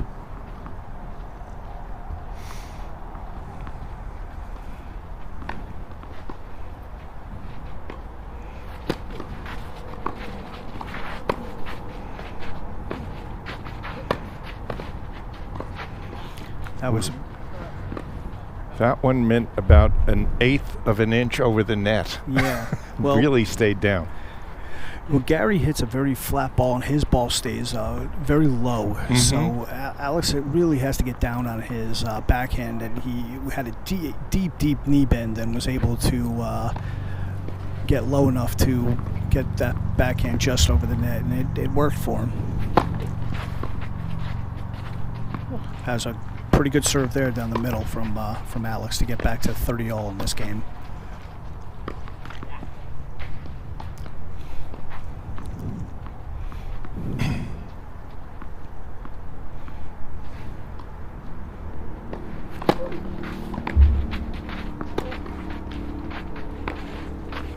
And I believe Gary, that was a close one. I believe Alex is going to give it to him. So now it's I don't think he's 100% sure it was in, but he's making the right move there. By any doubt, call it good. For those of you that are watching these matches, there at least for these rounds, we don't have a chair umpire or any linesman on the court. The players are making their own line calls. And that was a little wide, but I like the way he went for that serve down the middle there. Oh, 2 double faults from Alex in one game. So to give up the break, that's in these short sets, that's really really crucial, especially when you're playing somebody like Gary, who's got a lot of firepower, and you're only going to get a few cracks at his serve. Right. So a tough start to this match from Alex, and so he's got some work to do. But now we're going to thank another one of our sponsors, Fado. Fado, founded in July 2018, is the love child of many fashion industry talents. Located in Katona, we love introducing new brands and products into our market in hopes to inspire and provoke individuality. Thank you, Fado, for sponsoring the 2021 Summer Shootout. I would only add the owner, Lisa Hickey, is one of my students. Okay. And she's a 3-5 who just won a 4-0 playoff match in a super tiebreaker, played incredibly well. The more it counted, the better she responded. So a big congratulations to her tennis. She's come a long way. Fantastic. So now Gary Kushnirovich to serve up 1-love.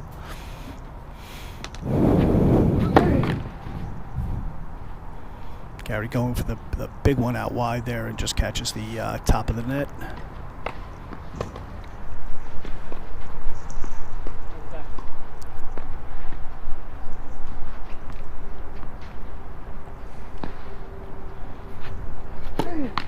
And, well, a little bit of double faultitis going around here. Yeah. Well, Gary actually worked here with us at Chestnut Ridge. That's right. I forgot about that. About 2 years ago. And Brad Maisie, who's one of our coaches, and he's a very good 5-0 player. Sure.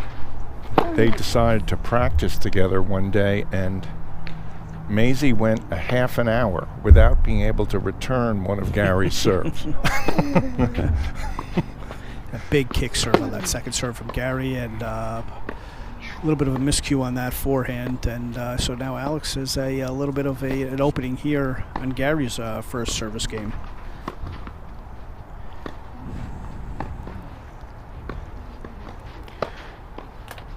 Maisie's got a pretty big first serve himself, so that was that must have been interesting to watch those two practice together. But it was very interesting to see the difference in level, because I've hit against Maisie's ball and I can actually get a few of those back, but he just, there wasn't much he could do there. Yeah. I actually played Gary in a money tournament about 5 or 6 years ago, probably the last money tournament I've ever played, probably the last money tournament I ever will play, where we played each other in the second round, and we actually it was a lot of fun. At that point, I had known Gary for many years, but I didn't think he knew that I actually knew how to play tennis. Because I had never really come out to any of the practices at St. John's, only the matches, but we had a good time. He tuned me up quite good, though. Oh, it was a singles match? It was a singles match. Ooh.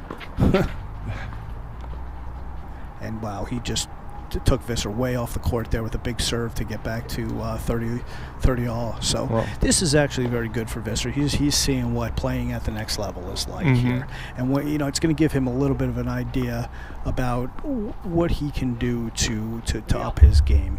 And that's an important thing for a young player to see. And on top of that, I think Alex can probably find a way to work himself into this match. I really do. I mean, right now it's only one love and 30 all. He gets the next couple points and he's right in this thing. But Gary puts a kick serve about 4 feet over Alex's head there.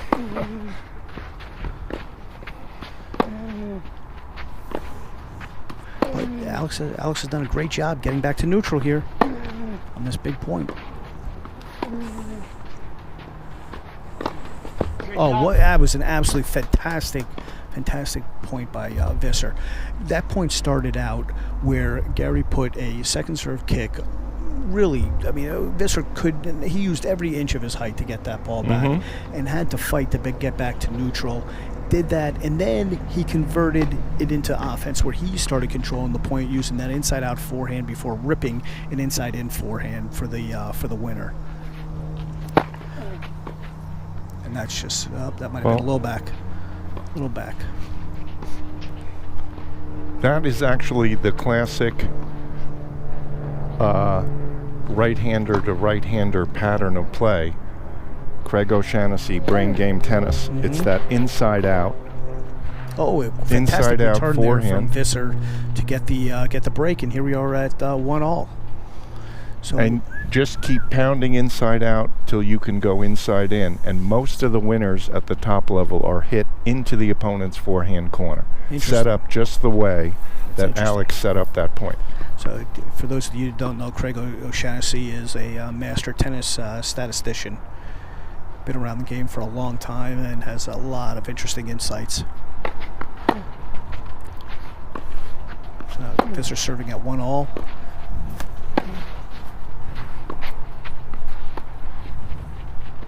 Oh, great shot there by Gary. Great drop shot. A lot of touch there.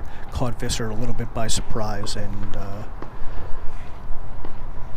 for Gary to get the opening point of this third game of the first segment. The drop shot, going way back, Bjorn Borg, one of the great clay court players and all surfaces players of all time. First time any player would use a drop shot on Bjorn, it was usually a winner. After that, it never worked. Interesting. He just had to see one of them.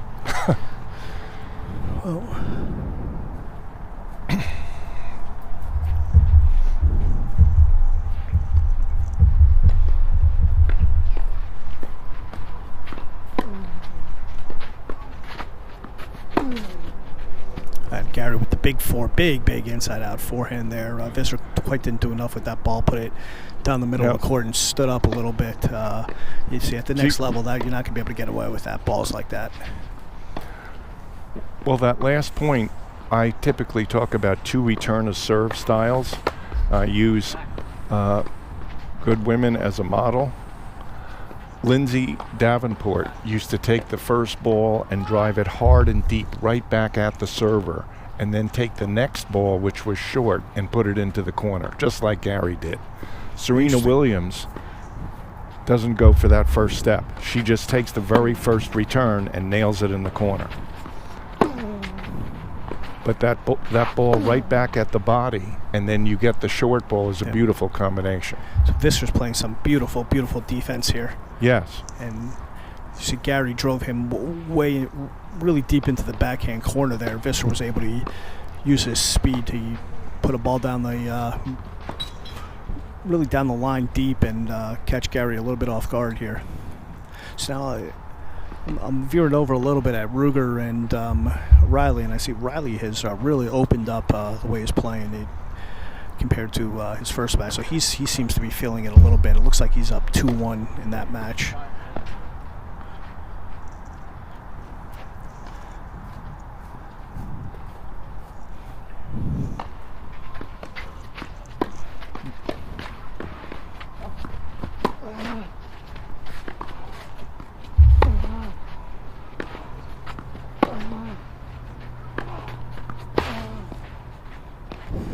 Man, I'm really impressed with Visser so far. His ground strokes are really, really solid. His backhand is about as technically sound as I've seen out here, and he really can pump up his forehand into the open court.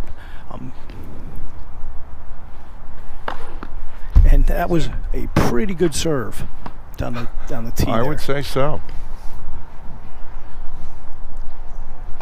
The interesting thing is on his serve, no matter if he's going out wide, he's going to the tee, he's going in the body, he's going flat, he's going spin. Pretty much the same setup here. He doesn't give a lot of opening, a lot of clues as to where he's going. Of course, the best at doing that is Roger Federer. You cannot tell until the ball struck where he is going. So a little bit of a miscue there from Visser, and now we're at. So I think we're at deuce in this game here, so Gary's going to get a choice on which side to receive from.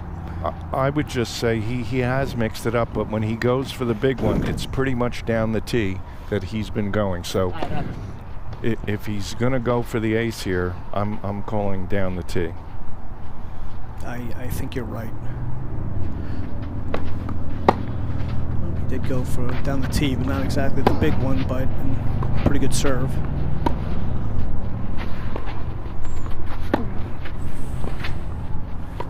Gary, beautiful play by Gary. Well done there by Gary. Gary really used his strength to open up the court and drive that backhand and find an opening into the net there. Oh, when he elicited that short ball, we could almost feel him lick his chops. That's 100% right. And the difference between what Gary just did and what we saw Cacciatore do in the last match was Gary really just went in and closed off the net. He did not wait and made for a very, very easy volley there. So now we have next management, one of our sponsors here at the Chestnut Ridge Pro Shootout, with offices in New York, London, Paris, Milan, Los Angeles, and Miami. Next Management is the leading global fashion management agency, connecting top talent in fashion and entertainment with prominent international brands. Founded by Faith Cates and Joel Wilkenfeld, Next is known for discovering and propelling the world's most recognizable models to stardom. Next has forged personal brands for an impressive roster of talent by building dynamic relationships with partners and ensuring long-lasting careers. Thank you, Next Management, for sponsoring the Chestnut Ridge Summer 2021 Summer Pro Shootout. Yes, thank you so much. And I really think we should get some of the Next models as ball girls out here. Like, you ever watch like the tournaments in Madrid and Barcelona? They have models actually as the ball girls. Oh, I didn't notice that. I don't know that would go over too well in America, but just an idea for Brad Breakstone for next year's Pro Shootout. Hope I didn't just lose us a sponsor. It's Gary now serving up 2-1. And wow, did Visser clock. I think everyone got a really good look at how high that kick serve goes. I mean, now that it's coming at us. Yeah, but what was most impressive is how Visser still clocked it. Yes.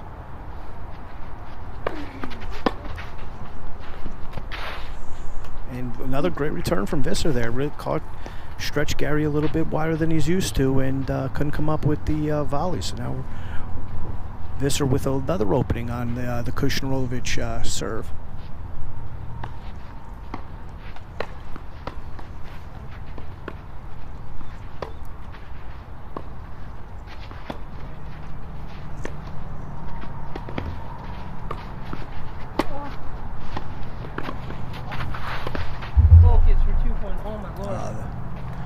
He'd like to have that shot back. That's a tough ball to go for a drop shot off of.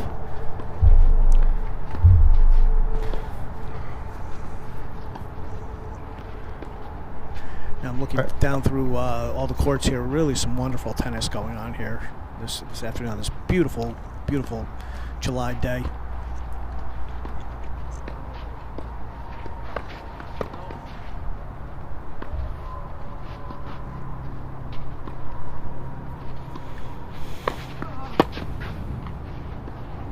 Gary has now brought this back to that was a was that serve? That was a fault. Yes. Okay. So now a second serve from Kushnirovich here at 15:30.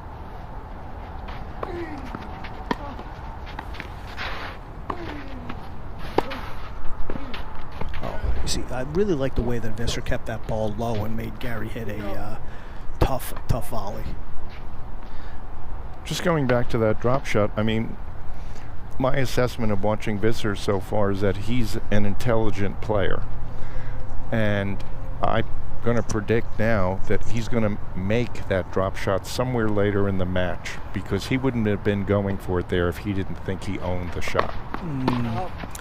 I don't know about that one. We'll see. Yeah, we'll see. But I wouldn't think that was a no matter how good his drop shot is, that it would be advisable to hit it from that position. But I could be wrong.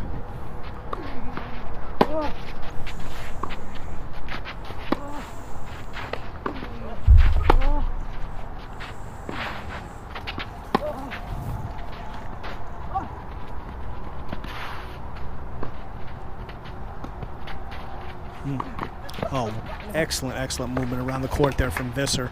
I really like Visser's movement around the court, and I love the way that he is able to control those high backhands by using the kick with the outside leg, the jump kick that a lot of players are using these days.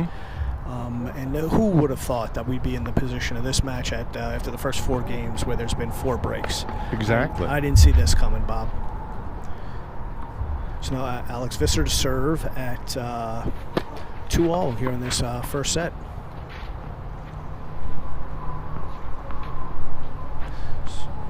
So just to set the scene a little bit, this is actually a semifinal match of the winners draw. So after the winner of this match will be done for the day after this match, and they'll come back tomorrow to play the finals of the winners bracket, and then the finals of the winners bracket. The winner of the winners bracket will have to take on the winner of the losers bracket again, because this is a double elimination draw. So, but that would mean that the winner of the losers bracket will have to beat the winner twice in the final round. So now 15 is Visser, I believe, is up 30 love now in this game. No, 15-all. 15-all in this game. Okay.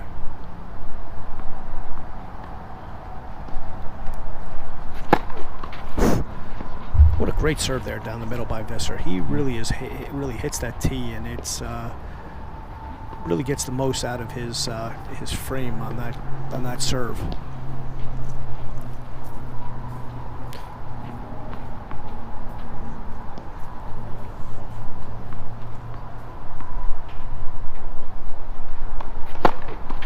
And another big serve down the tee to get the return long from Gary, and now is that game? So no, I think he's checking the mark. The mark, okay. That looked like it skidded off the line there. So now Visser up 40-15 to get the first hold of the match.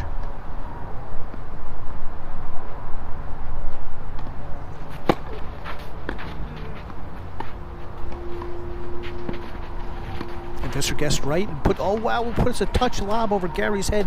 That was awesome. That was fantastic. There, he guessed right and put the touch lob over the tallest guy in the tournament. Beautiful, and it didn't go up too high because he would have had time to run back if he put it up higher. So that was really well done. So now Visser with the first hold. Gary will be serving at 2-3 here in this first set. So now another one of our sponsors.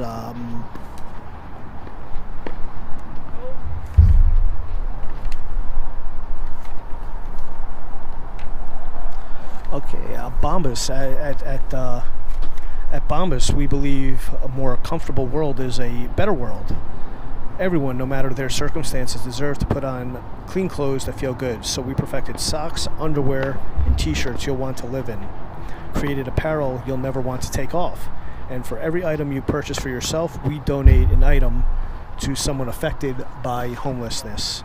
Thank you, Bombas, for supporting the 2021 Summer Pro Shootout. That is a wonderful mission, and we're very proud to have you with us here today. Thank you.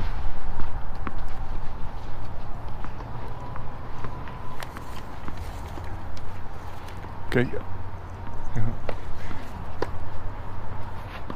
So Gary serving down 2-3. So I'm just curious, are we counting that last point as a successful drop shot or not quite because they had to use the lob volley?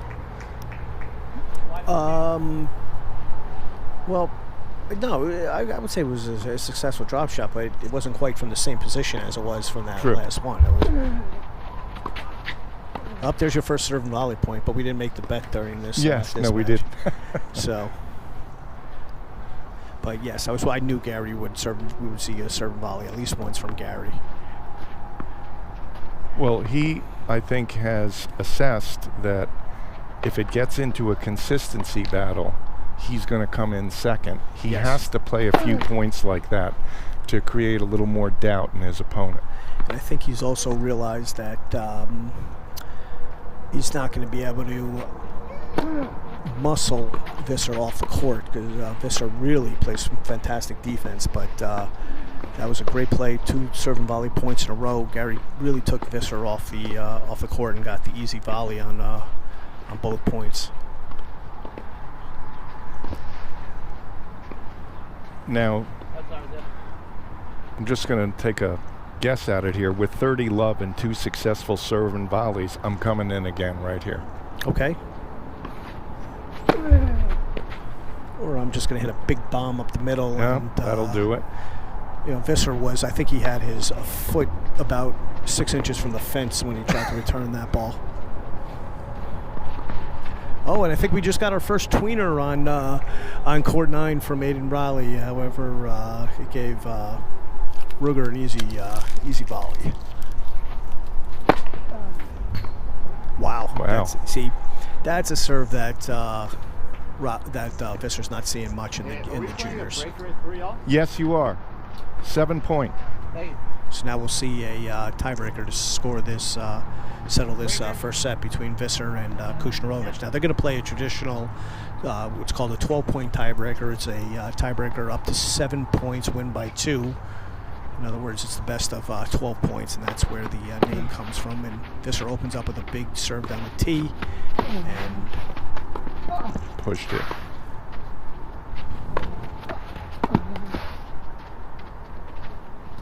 Wow.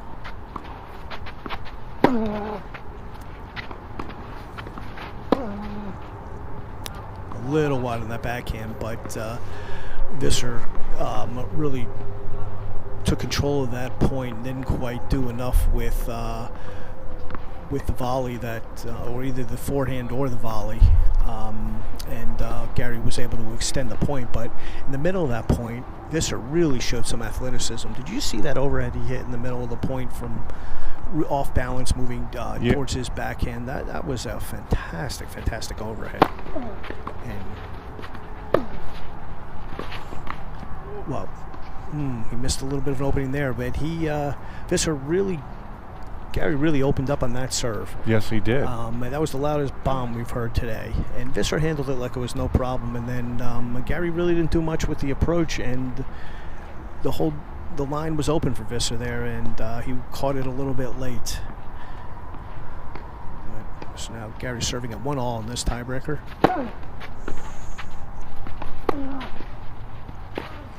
Oh, wow, that was fantastic passing shot by Visser.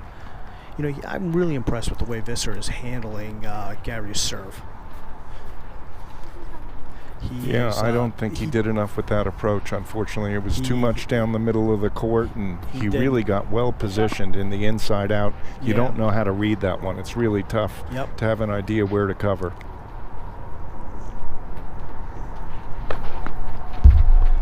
Visser with another big serve down the middle.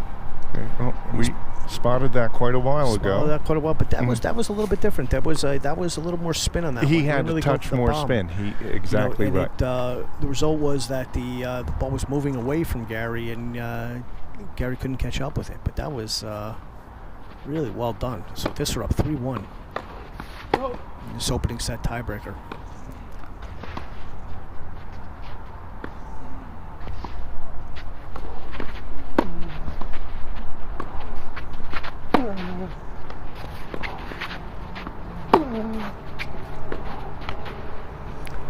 That's the way Gary went after that forehand. Put some good pressure on it without taking a lot of risk, not near the sideline.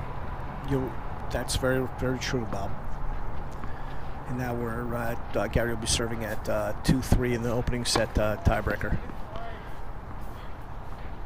The play has really risen to a really nice level now. Oh, man. I can't pick between them now. I'm enjoying this. Yeah.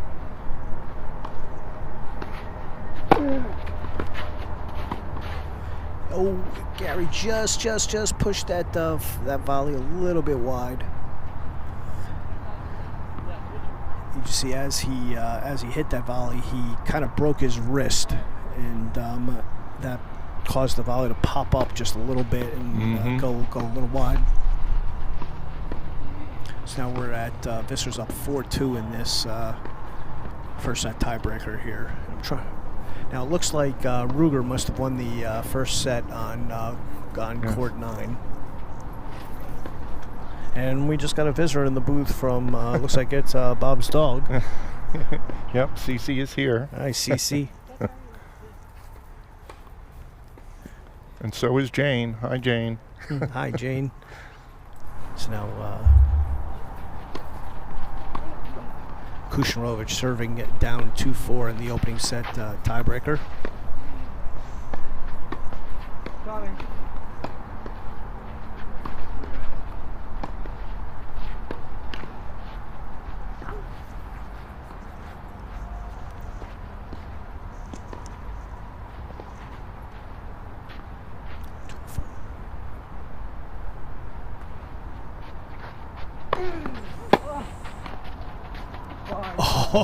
Oh, wow.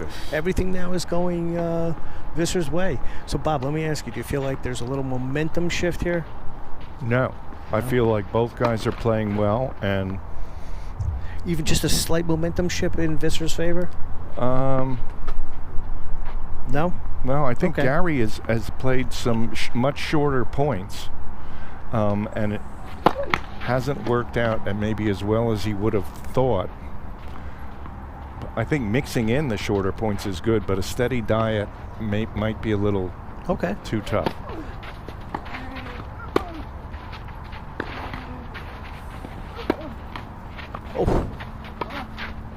Oh man! Oh wow! What a point by these two athletes here. Really, really tremendous going, and for those two guys to stay with those leg cords there. And Visser, Gary did not make that easy for Visser on that last shot. Visser really had to hit a good shot to keep to get it into the open court now. So we have set point here for Visser.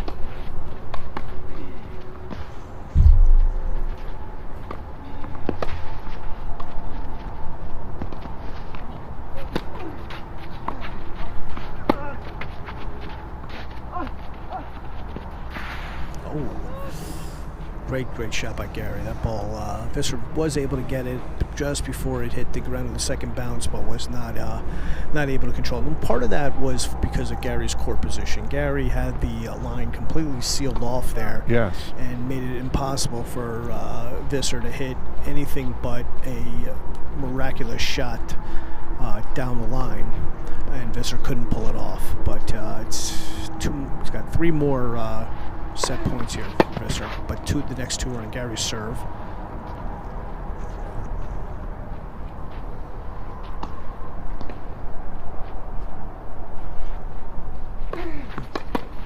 Oh, what a second serve there by Gary. He really put in that little extra mustard on that one, and no, I was a little bit blocked by the monitor there, but it looked like it was well above Visser's shoulder there. Made it very difficult for him. Good. Well, so now it's one big bomb here, and we're at 6-5, and it could be anybody's. Yeah, could be. So now a little momentum shift in Gary's favor. And right then it's Visser hit a unbelievable return. So the first set goes to Alex Visser here. And wow, I got to tell you, the level of tennis there was incredibly high, and I am really, really impressed by Alex. Really enjoying watching him play. Matthias, if you're watching, man, this kid can play. Matthias is his father.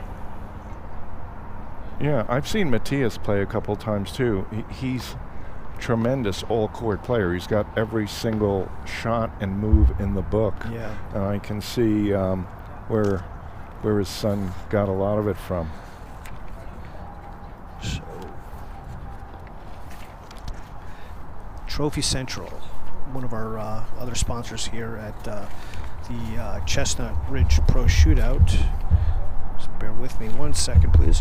At Trophy Central, it's the smile that matters. Nothing makes us happier than when a customer sends us a picture of kids smiling from ear to ear as they receive their end-of-season awards, or an office worker proudly holding one of our custom award plaques for their colleagues to see. Trophy Central is proud to provide the awards for this shootout.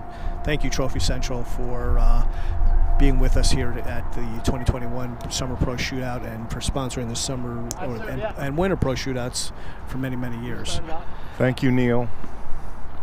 So now Gary serving to open up this second set. It looks like Ruger has taken control of the match on court 9. It looks like he's up 2-0 in the second set. Ruger? Looks like, yep. Mm-hmm. It's now 15 love.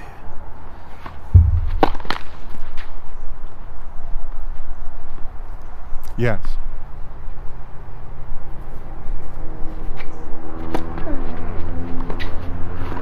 Another screaming backhand return down the line, low line drive that Kushnirovich was unable to handle. Now, what an effective return to serve from Visser. So as you're saying, Alex's dad is also is a very good tennis player. Played at Duke on an incredibly strong team back in the I believe he was the late 80s, early 90s. Uh-huh.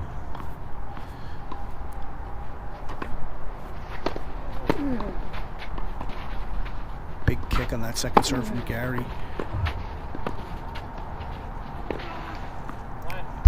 Just missed by Alex on that passing shot there, but he did really well to give himself a good look at that. He sure did. That was a tough volley. He really had some nice underspin, kept the ball extremely low. Yep. Great shot from Gary.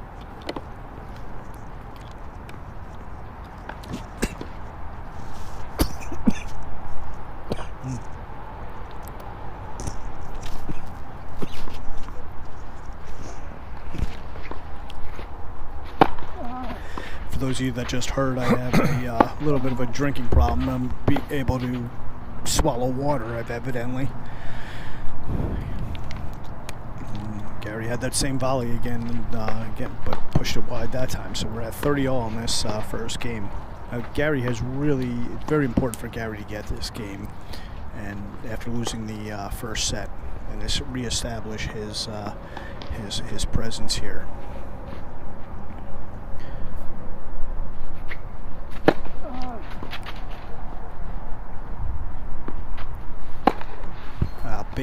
Big first serve. That serve had a lot of movement on it, and Visser was unable to handle it, and very weak reply. But I gotta tell you, the Kushnirovich serve when it looks like that is not easy to handle.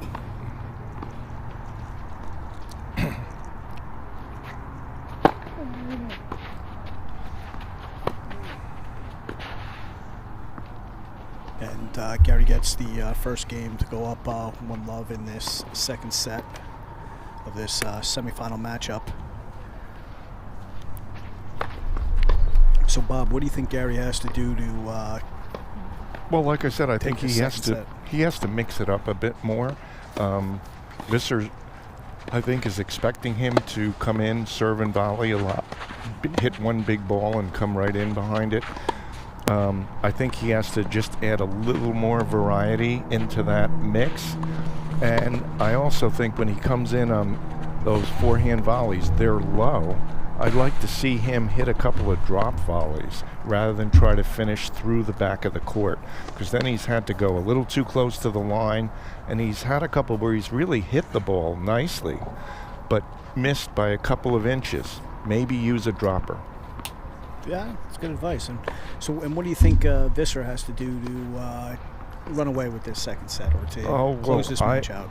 I just think he can't let up. If he gives Gary an inch here, he has to realize that he has to be right on top of what he's been doing and keep it close.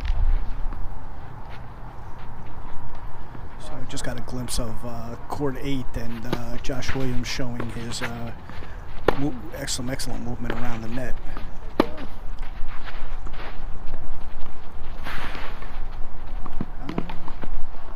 Yeah, that was total. Visser, he moves like a cat, but I'm not sure he got that. Actually, got to that drop shot. I couldn't really tell. He got it. He did. Yes. Get it.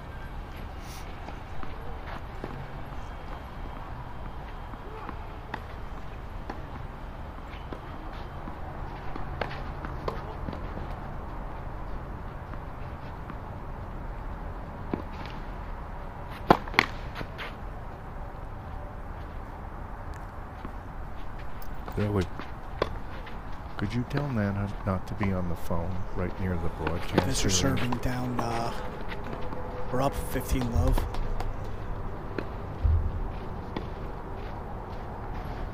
Now, I didn't see if that ball land in that last shot from Kushnirovich. I don't think so. Oh, he did. Okay, so 15. Oh, it didn't. Okay, so it was. It's now 15-all. I'm sorry. Yeah. I had the score. I was a little off on the score there. So now Visser serving at 15-all. Wow, that was a really nice. Got a lot of rotation on that serve. Really nicely well done by Visser. Now, if you look at the body language, Gary is his shoulders are down a little bit. Doesn't look as confident as I've seen him on the court. I agree completely. But, it just showed up in the last few points. I agree. Yeah. But I have seen times where that could all change in one shot from Gary. That was a great, really well done return. He moved to his left laterally and was able to drive a backhand down the line that Visser couldn't handle. So now we're at 30-all in this second game of the second set.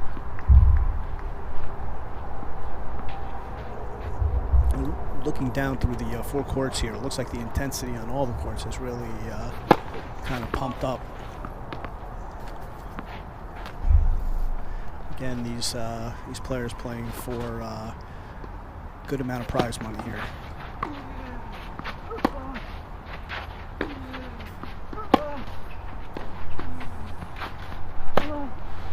Oh, Visser just overcooked that forehand a little bit.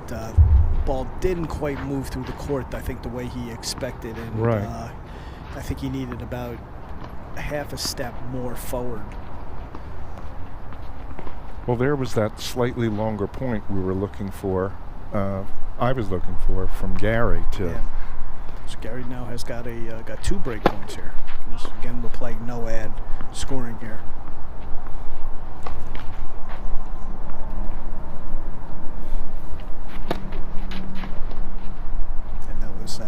little long from Visser there. So, we saw it in the first game, and now we've seen it in this game. So Visser with a double fault on a key point. So now Gary's in control of this second set, up 2-love. It looks like on court 9 in the other semifinal there that Ruger is up 3-2 on serve in the second set. Really nice drop shot there from Gary. I mean, someone who can hit the ball as hard as Gary, and then they can drop it like this. Yeah. What a combination. I wonder where he learned that.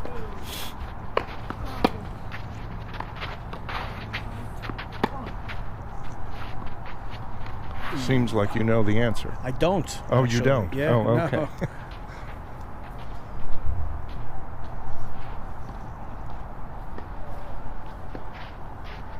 Did miss the drop shot there, but Gary certainly has cut down on the errors in this second set.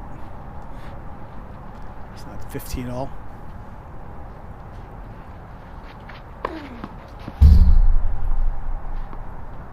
That serve was just a little bit long. Yeah.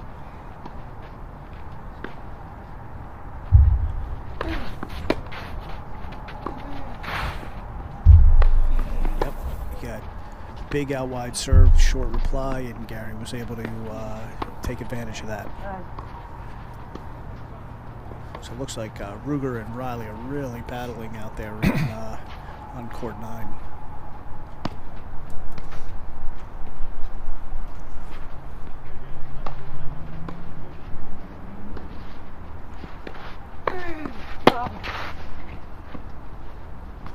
That serve from Gary was a little bit long.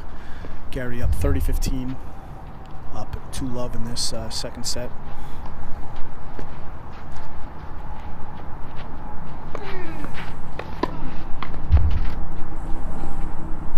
I'll tell you one thing about these short sets is there's not a lot of time to work into the set here, and one of the things I always enjoyed about tennis was that you could always. It always seemed like there was time to make an adjustment and solve the puzzle a little bit here. But here things are exacerbated a little bit, and you have to do things a little bit more quickly.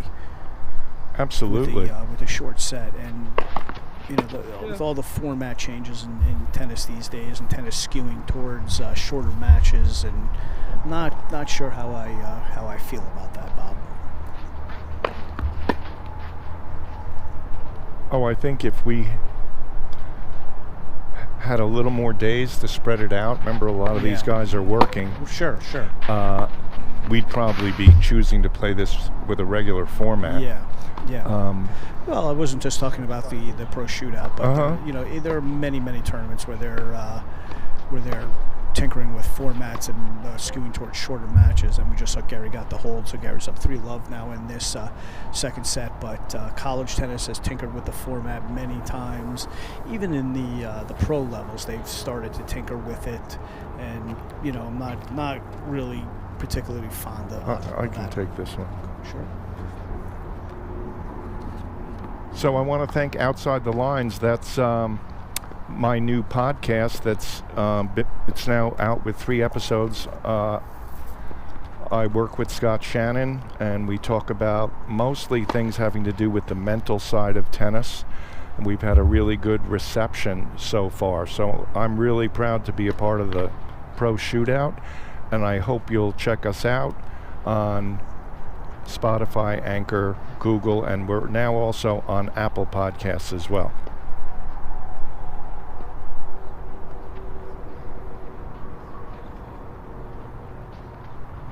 And I did not know this until I just checked my phone, but somebody has been texting me the scores of the other matches, and these are now very old, but the last one I got a few minutes ago was on court 7 that they split sets. So court 7 is Nicholas Petch playing, I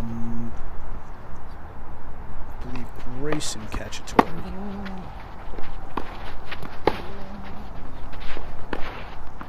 Oh man, I really liked the way Visser played from inside the court there. And he really, really well done to find that opening. Okay, so if I'm Visser right now, because of the short set, I'm down 3-love. I'm playing this game to invest in the super tiebreaker.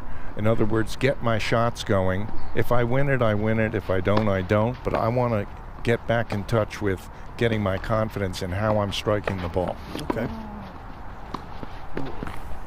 On court 8, this is a little bit of an old score. We might be a little bit behind, but I do know that Josh Williams took the first set on that court, and he's up 2-1 in the second set. I just heard. 15-all. So I'm sorry. Josh is playing Grayson Cacciatore, and Nicholas Pitch is playing Harrison Cacciatore on the court 7. The court 8 is our other featured match on the live stream there. So now Alex serving at 30-15, down love 3 in this second set. It looks like we got a result there in the Ruger-Reilly match, and it looks like Ruger took that match to advance to the finals of the winners bracket, so he'll get some rest before tomorrow. But it did look like the level of play really grew there. Tough bounce. Tough bounce there from Visser, and now we're at a 30-all.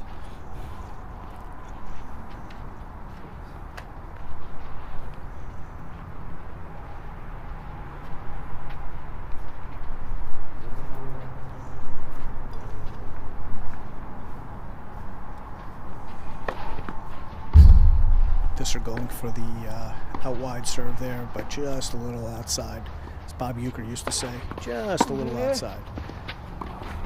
Big deep return there from Gary.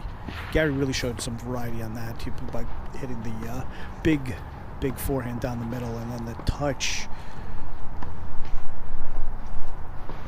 The touch shot to throw Visser way off.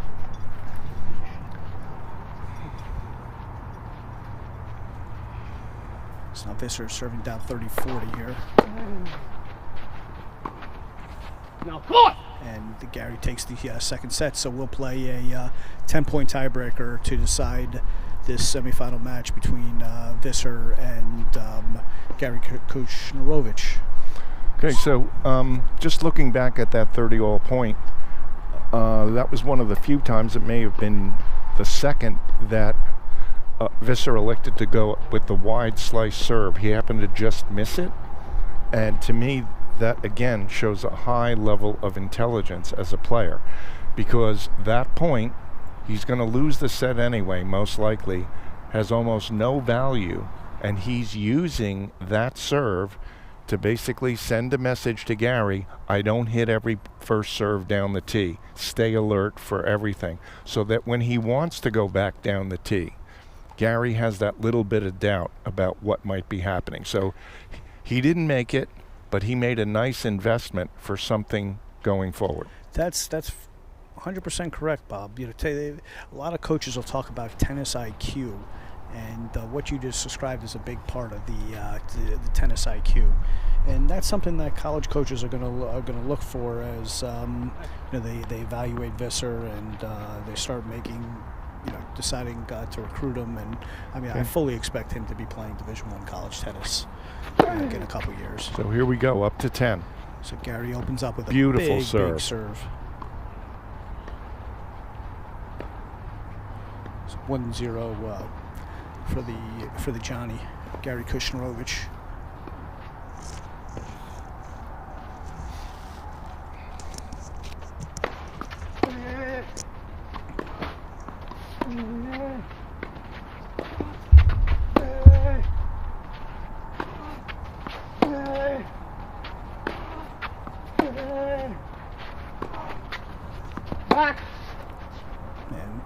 Ball just floats a little bit long from Visser.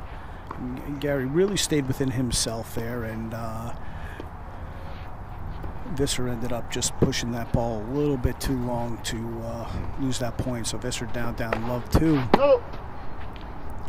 It's too low. That's correct. I'm just wondering what you saw.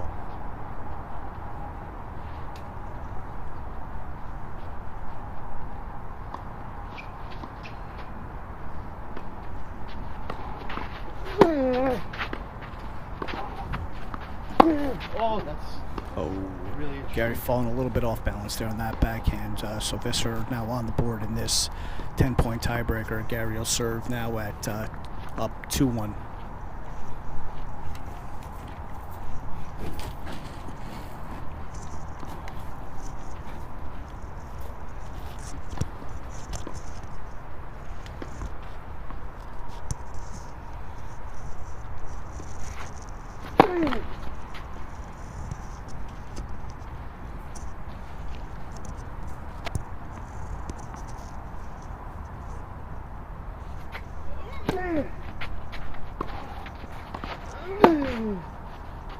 Gary with the big kick serve there. He didn't have to go for such a big shot there. Yeah, the court was he opened up the court very, this is very what nicely. happens in a super tiebreaker, right? You can overthink it.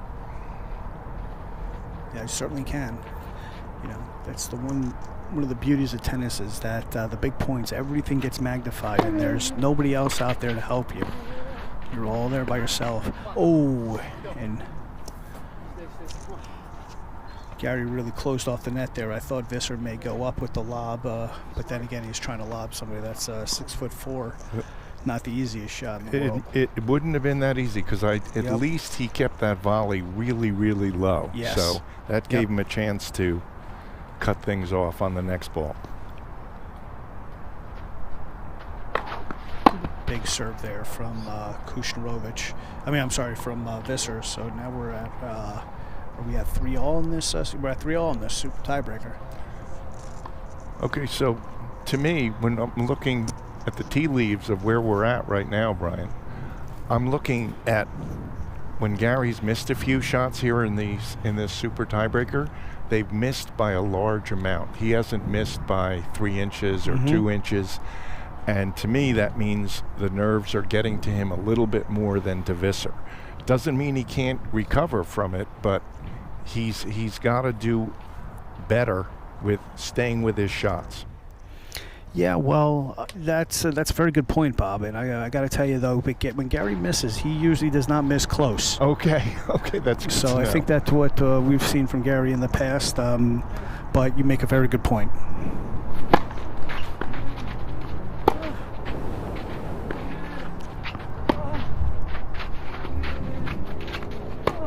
Oh, I like how Gary threw a little bit of a change up there with this slice That was backhand. nice. Good variety, a little bit of patience on that big point. Visser was a little bit late getting over to that forehand and ran out of time to go down the line. So Gary's now serving up a mini break at 4-3 in this super tiebreaker, which again, a super tiebreaker is up to 10 points, win by 2. Oh wow, what a popping bounce off that Beautiful serve. Visser was unable to catch up with it. He almost did, but just couldn't get enough wood on it, as they say in baseball.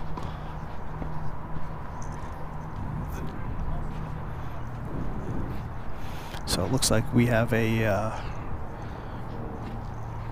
couple of second finish match there between Pitch and H.Cacciatore, and I think H.Cacciatore pulled that one out, but I'm not. We'll wait for confirmation of that. Yep, Harrison won 10-8 in the super tiebreaker. Oh, bad luck there for Visser. Gary is really taking command of this super tiebreaker. Early in the match, Visser was getting those courts to go his way. Gary's got a couple too, but now Gary's really in command here, up 7-3 in the super tiebreaker. So since they've changed sides, it's been 4 straight points for Kushnirovich. So Visser's got his back against the wall here.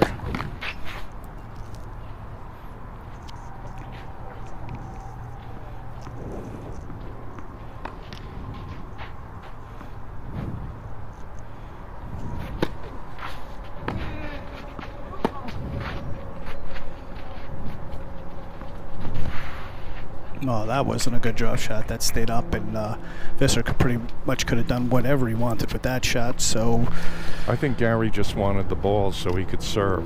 that could be. That could be.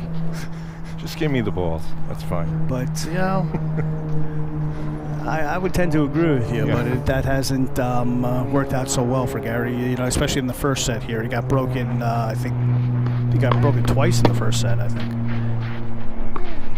And there's a little bit of an error. So now we're back out at 7-5 in this super tiebreaker. This just shows you that these extra few points of a super tiebreaker, of how it does give the other player a chance to get back in. The player that's down. A super tiebreaker is it's a long tiebreaker. So now Visser with a small chance to get back in this. Gary's still serving at 7-5 as the players change ends.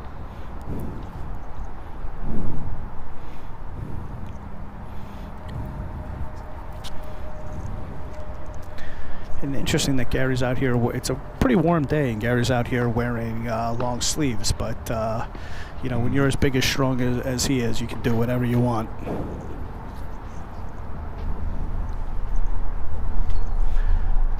So we got Josh Williams and H.Cacciatore out there on court 8 on the other live stream channel, still battling it out. Looks like Josh Williams took the first set and is up maybe 3-2 in the second, if I'm reading the scoreboard correctly. I think that's correct.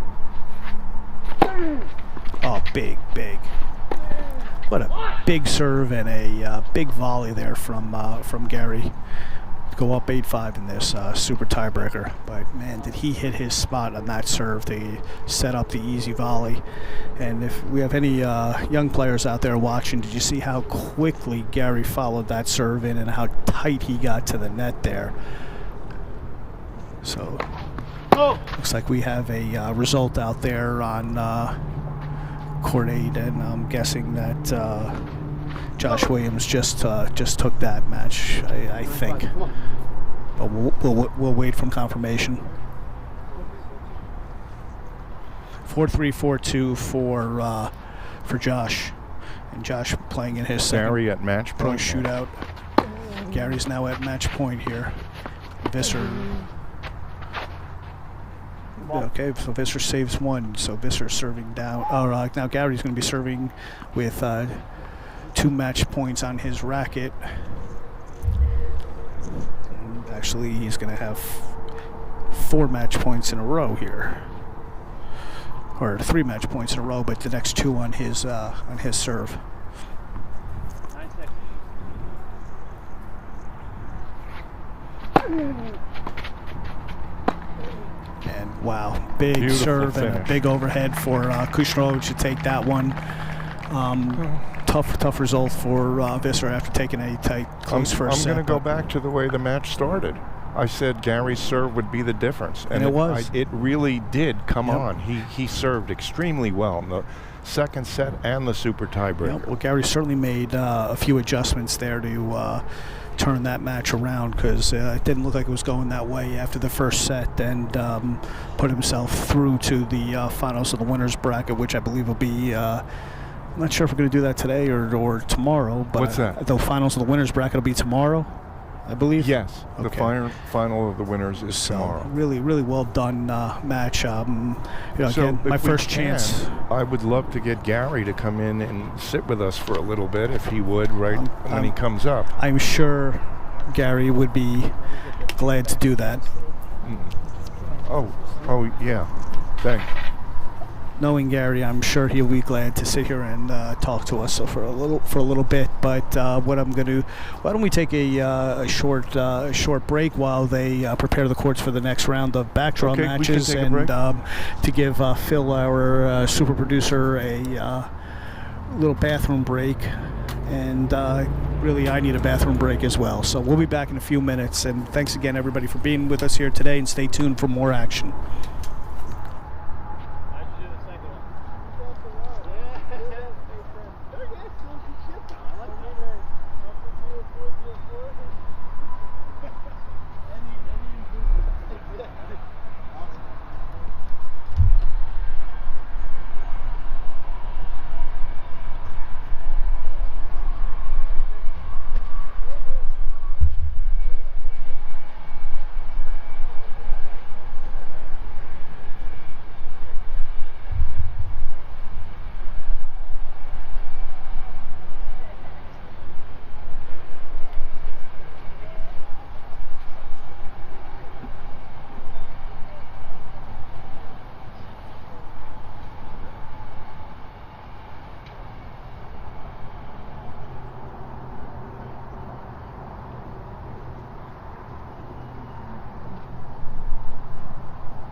Okay.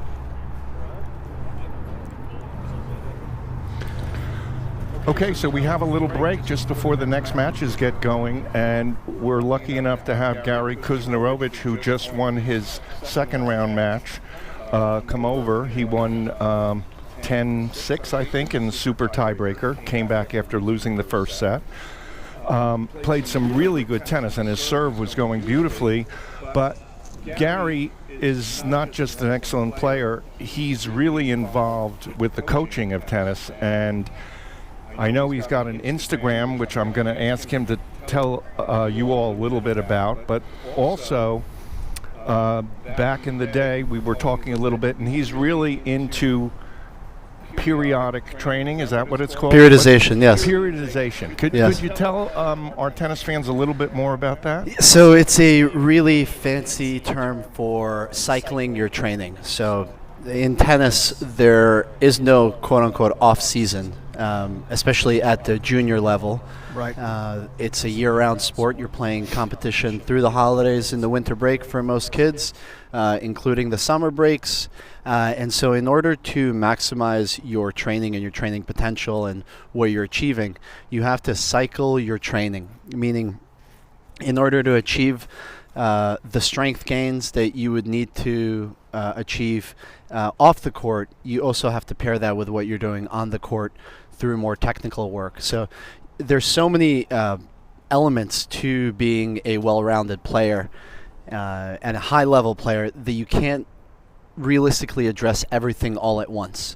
So you have to section it. And ideally, the way that you do it is you pair technical work on court with strength development off court. And the reason being is when you're doing technical work on court, you're not having to move a great deal, and so if you're feeling stiff or rigid from the gym, it's not going to impact how you're playing necessarily.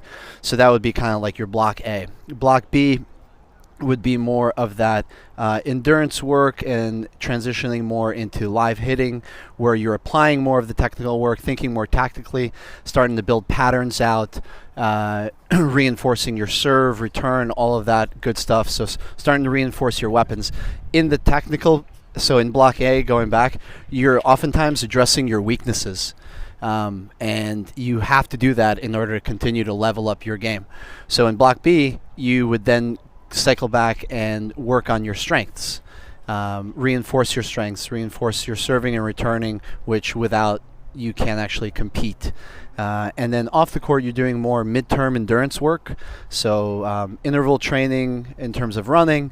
You're doing a little bit more on the endurance work, so higher rep, lower weight, and starting to develop more of this power element.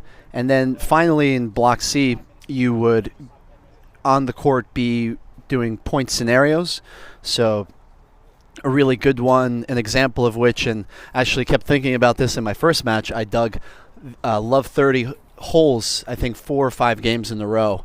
And that's a scenario that I run with my players frequently. So the server starts down Love 30 in order to really make sure that you're honing in on the first 2 points of every game, right? You're not giving up free points, you're not playing sloppy, or you might play scenario points where you have to serve and volley, or you can't play, or you have to slice every backhand, whatever it might be. But you're playing point play during that entire block, different situational stuff. And then off the court, you're doing much more explosive work, very moderate to low weight, low reps in terms of what you're doing, oftentimes with resistance bands, not necessarily just weights, explosive work, and a lot of agility and foot speed work. So in that way, you're kind of addressing all of the elements as you progress, and then after you complete that final block, you cycle it back. And ideally, you're working with somebody who is factoring in your tournament schedule. So you want to be peaking in that block C, where you would have your most important events. So you might not even compete in block A at all. You might play some just like, points here and there just for fun, just to make sure you're not losing the feeling of the pressure. In block B, you're going to play some points, but your expectations are not to win. Your expectations are just to feel out what you've been training, right? To apply what you've been training. And block C is when you're actually looking to peak and perform at your best. So ideally, you're working on that cycle period, and if you do it properly at a national level, you should be peaking for appropriate Super 6s or L2s now, or L1s if you're competing at the higher level, higher national levels. And if you're playing like ITFs, you would pick the events, higher grade, whatever you would want to be peaking at. And at the professional level, we see this all the time. The best players in the world, top 20, they use the ATP 250s, ATP 500s, or the WTA level events to peak for the slams. Right, so they're going out, and you'll watch like a Djokovic serve and volley for an entire match, and you're like, what is this guy doing? He doesn't play like this. He's clearly working on something that he's been doing off the court, right? And it's like you're pairing something, you're addressing certain elements of your game so that when you are in your peak phase, you can actually apply it and feel confident behind what you're actually doing. Well, that serve and volley against Berrettini certainly worked really well. Very well. It? Yeah. His stats for Wimbledon, he led the men's side in terms of serve and volley points and coming to net.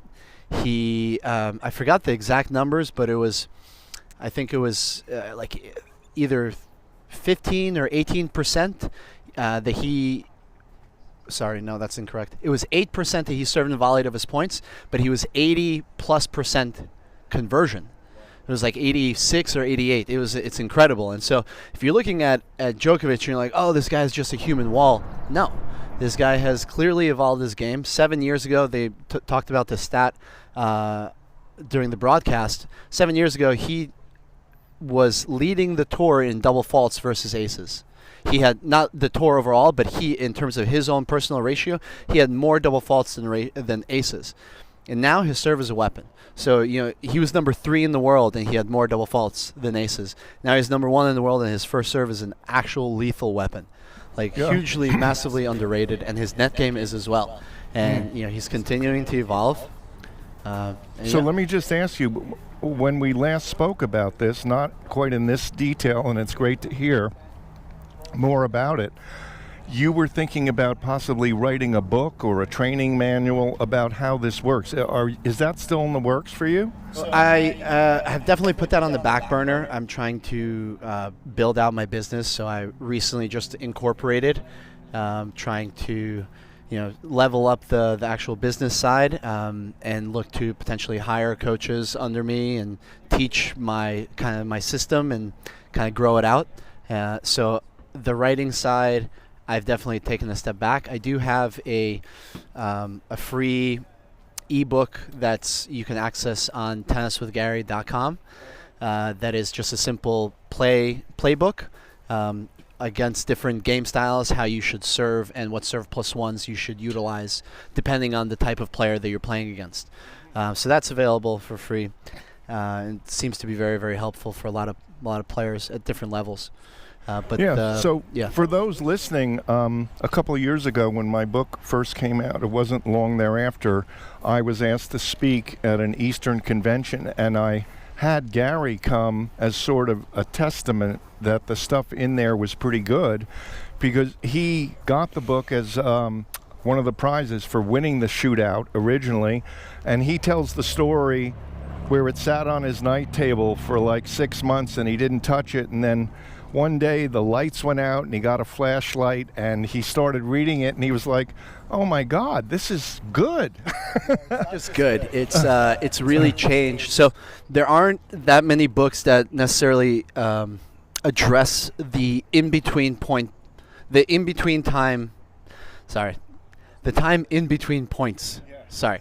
And there have been different, the mental side of tennis, and there are books that are out there, but nobody gives a plan, right? Like a step-by-step process. And I'm very routine-oriented, very kind of regimented in the way that I understand things and the way that I teach as well. And I remember not picking up this book, and then it was probably more than 6 months. It was probably almost like eight or 10, something like that. It was a while. An embarrassingly long time, I'll admit. And then when I read it, it's really great. I actually read. I tried. I've got a list of books that I would love to recommend as well. Some that have really changed my life. And when I read it, I realized that first of all, I wasn't thinking. that's also what I realized, right? That I thought I was thinking, I wasn't thinking. And so that's a big change. Being able to like compete is really, really important, right? And I don't think enough coaches or players understand that competing is not just striking balls.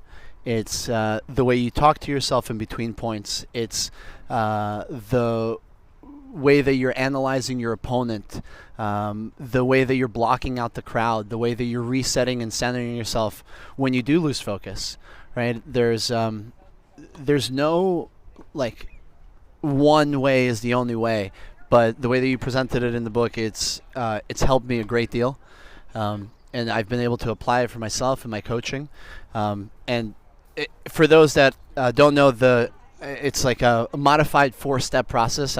I've tweaked it ever so slightly because I'm also a believer that cues that you give a student, right, might not be the cues that they tell themselves. So like if I say bend your knees and you tell yourself get your butt down or get my butt down, right, it's the same concept. You're just using slightly different cues. Well, what I want to share, we're going to have to return to action shortly, but the one part that made me most thrilled when you relayed to me that you thought the book was good is you came back and said, I've never enjoyed playing at tennis as much as I'm enjoying it now, that it got you to another emotional space playing, and that really, really made me feel great. Amazing. It's and I don't know if you guys did see that, but at one point in the first set, I like broke out in laughter right after like a couple of sloppy errors or like some silly mistakes, or he hit a couple of net chords. And one of the reasons why is that that 4-step process has allowed me to, first of all, let go, right? Not carry the burden of a previous point.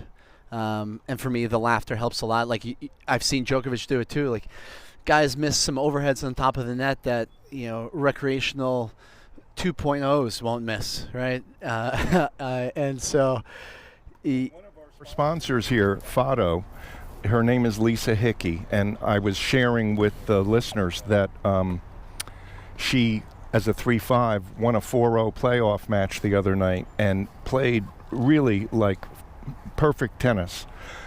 So I was telling her how you're really getting it. And she said, thank you, but I have to share one other thing. I started meditating in May. And this you talk about the ability to let go and the calmness that has come into her way of playing the game. It's definitely, I've helped her, but meditation has helped her as well. And I would put that out there for fans who were looking to say, I want to take a step up. For me, I use the app Headspace almost every day. There's also Calm is very, very popular. But it's for me, it's what it's done is allowed me to given me tools to deal with frustration, manage my emotions, be able to separate myself from my thoughts, because you're not your thoughts. They're just kind of like they're there. There's a really, really good animation that the Headspace has, where they talk about, or Andy's the guru on Headspace. And he basically talks about how you want to envision yourself sitting on the side of the highway when you're meditating, and the cars driving back and forth are your thoughts. And if you're doing it properly and you're centering yourself and you're allowing yourself to be calm, you're not chasing the cars, you're not pushing them out of the way, you're just observing them going back and forth. And the breathing and the meditation definitely goes a long way. Yeah. Very interesting stuff, Gary. Yes. Really, thank you. I'm sorry, Brian, you want to add something? No, I have no questions for Gary at this time. Okay. And I know you thank guys you for being have been here. friends for a long Gary and I have time, been friends for a long time. Yes. Thank you so much for dropping by with us. Always great to see you come out to these things, man. Always a a pleasure pleasure. to see you, and Thank see you guys. tomorrow. Yes. Thank you, guys. Thank you for doing such a wonderful job with this. You're welcome. It's a real pleasure to be here. Absolutely, my friend. Looking forward to tomorrow, buddy. Thanks. Yep.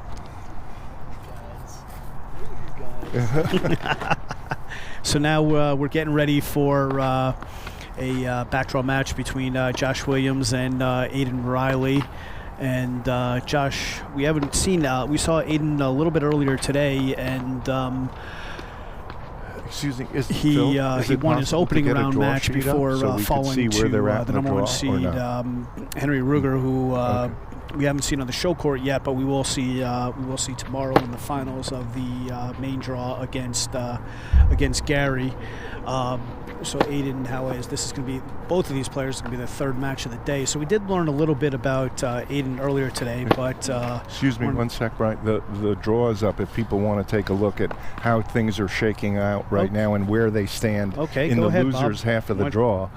So the bottom half is the losers half of the draw, and you can see the 4 players that are still remaining there. A couple of them have won one round after they lost their first match, and we'll be watching the Williams and Reilly match on court 10 coming right up. They're just finishing up their warm-up. I'm sorry, go ahead. That's okay. Well, thanks for setting the scene for us. But can we call it something else other than the losers draw? I mean, if these guys are all winners in my book, they're out here. These guys are out here busting their chops. They were in the very little warm out here, and these kids, a lot of people don't see how about the second chance? The second chance back draw, whatever you call it. But they're still in this tournament. They still got a shot to win. Point. They still got a shot to win the whole thing. And as you reminded everybody, Patrick Maloney last year came through the back draw to win the entire event. Yes. So these guys are really, really working hard. All these guys are playing at a very high level. You're going to see Josh Williams now, who we haven't seen before. Josh is from Rye, New York. He, I believe he played, I'm not sure where he played his high school tennis. I think maybe at Rye Country Day or Rye Neck High School, one of those two. But he was a 4-star recruit in the class of 2019. Oh, he did go to Rye Neck High School from Rye, New York. He's now a member of the tennis team at a beautiful school called the University of California, Santa Barbara, which is a very strong Division I program on the West Coast and an absolutely beautiful, beautiful campus. I was joking with Josh's dad, Nick, who I've known for several years, earlier today, about how Josh is never going to come back to the East Coast because it's just such a great place out there on Santa Barbara. The campus being really just about on the beach in Santa Barbara, in a beautiful, beautiful location. Yeah, I've heard. I had an assistant pro female who was on the team there years ago. Interesting, yeah. And she, she has to go back to visit periodically. She just can't stay away. It's so beautiful. I don't blame her. So Josh was in the juniors was top 10 in the USTA Eastern section and in the top about 85 nationally before going to UC Santa Barbara. Has played, I think, getting a little gray for me on whether he's played 2 or 3 seasons at Santa Barbara, but a lot of teams did lose a COVID year, so I'm not sure if he's going to be classified as a junior or a senior this year. But either way, I'm sure he's got 2 more years left to play out there. And again, we talked a little bit about Aiden Reilly earlier, but I'll remind you he's going to be a freshman at Yale this year for head coach Chris Drake, who's rebuilding the Yale tennis program, and I have no doubt is going to have them competing at the top of the Ivies very, very soon. I was talking to Aiden a little bit during our break. Again, I mentioned he's locally. He's a local player from Stanford. Played at Brunswick, and I was asking him who's been coaching him and that stuff, and he was mentioning that he's been working with John DiFilippo and Patrick Hurst. And you may remember we had Patrick here with us last year talking about his program, and Patrick is a wonderful, wonderful guy and has now started a program with John DiFilippo in Connecticut, and both Aiden and Alex Visser are working with those 2 coaches. So we just saw the first point with Josh Williams serving. Josh in the pink shirt on the far side, up 15 love. Looks like that was a first serve that was a little outside the box, and he's going to serve a second serve now.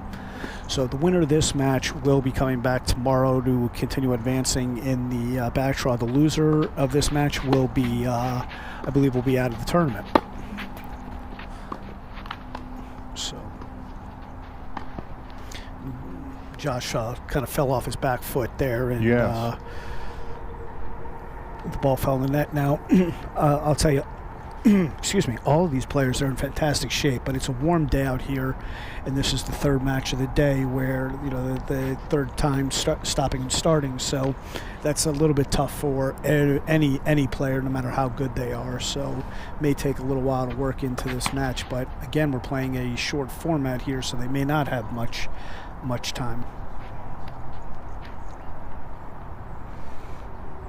So who was Reilly against in the main draw, second round? He lost to Henry Ruger. To Ruger? To Ruger. Yeah. Ruger's a great name because it's a weapon.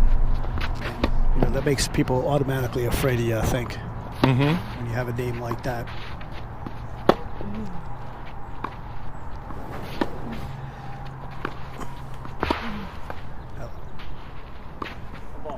That was a really nice point by Williams there to set up the inside out, and see how he aimed inside the side tee there. Now the problem with the inside out forehand is if you aim too deep, you can't get enough of an angle on it to really push your opponent off the court. Now you have to aim a little bit shorter, and there you saw Williams aim around the side tee, and it really pushed Reilly off the court so that he couldn't come up with the reply.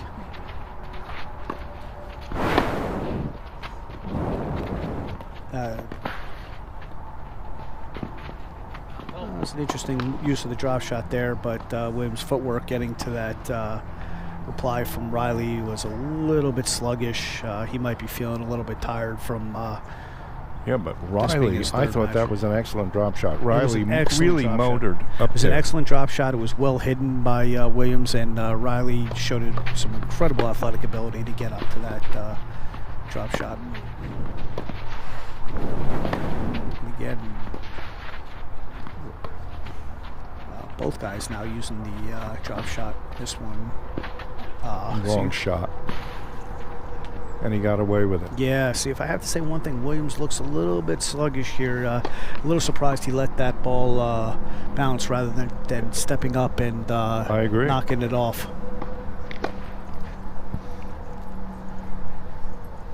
In terms of Reilly, I just feel when, we had him on for the first match, didn't we? For the first match of the day? We did. When he goes for that drop shot, he doesn't quite get his grip around as much as he'd need to, so it's lacking that little bit of spin. Interesting.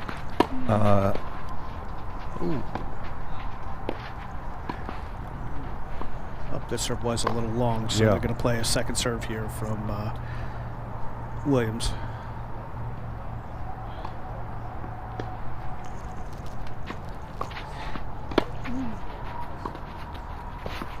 Good deep ball there from Williams.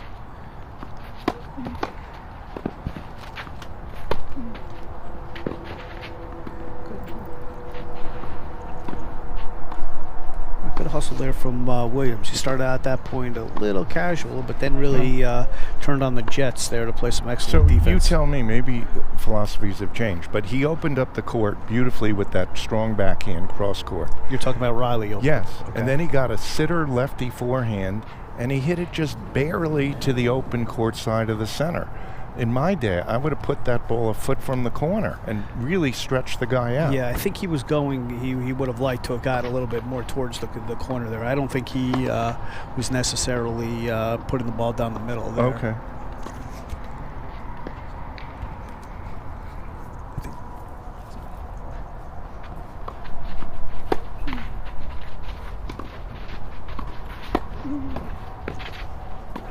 Ooh, and Reilly definitely dropped his wrist there a little bit on that volley rather than moving forward and really sticking it.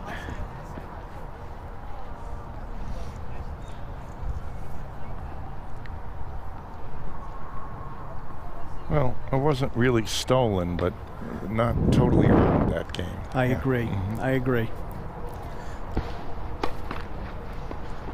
So now Williams up 1-love.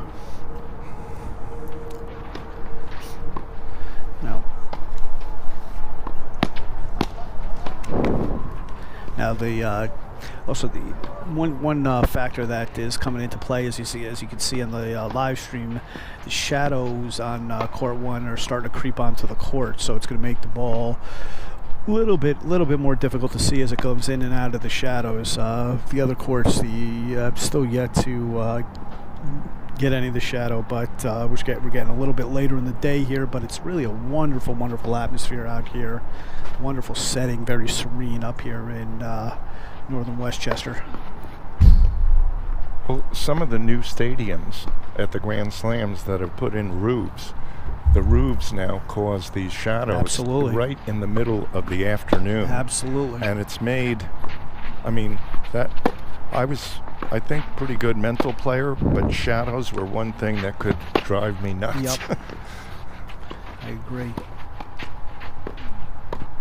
Oh, and that was a really nice play by Williams, but he couldn't come up with the volley. His body was a little bit open there. He needs to get a little bit more sideways Yes. and stick that volley. But that just shows you in tennis. One of the tough things about our sport, one of the frustrating things, you can do everything right except for the last shot, and the last shot is what counts. Yeah. And that's what people remember, and people don't realize that when the professionals, when they go to a tournament every week, and whatever the draw size is, whether it's a 32 draw, a 64 draw, a 48 draw, only one person is going home without a loss that week. So it's a tough thing to adjust to, is to go week in and week out and know you're probably going to get at least one loss.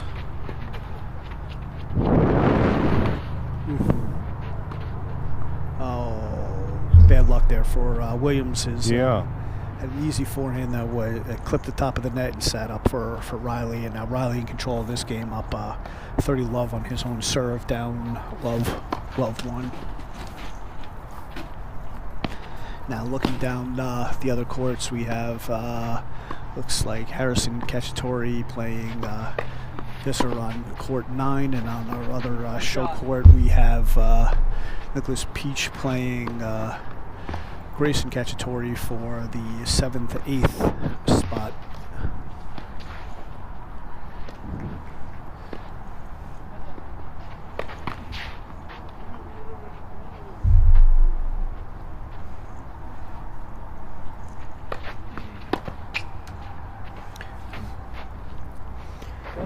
We just saw 2 great examples of playing to the score. Serving at 30-love. It was a high, slow, deep return, and Reilly went right after it and hit a winner. And then down love 40. Williams says, it's love 40, I'm going for it, and he strikes a winner off the first serve. This is the way you play tennis to the score. Great example from both of these guys. That's right.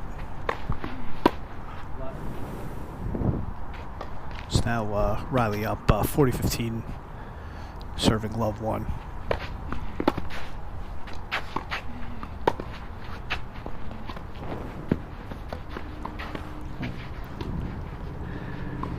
Visser, I'm sorry, not Visser. Williams, it looks like he almost slows down as he's moving into the ball each time, and I don't know what that is a characteristic of, but on a ball that's above your waist like that one, it could work because it kind of throws your opponent off. He doesn't know which way to move, but most of the time when you have to move quickly to the ball, that's going to hurt.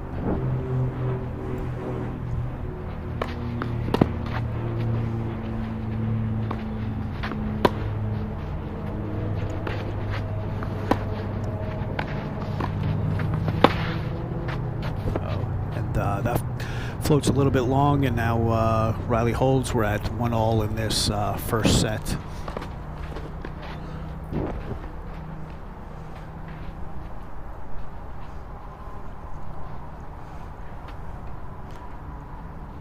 See down on court 8 we have Nicholas Peach, who is dressed in all dark blue, and on the other side his opponent H.Cacciatore, who is dressed in all black. Interesting that they would choose those ensembles on such a warm day, but hey, Cacciatore, being from Gainesville, Florida, is no stranger to the heat.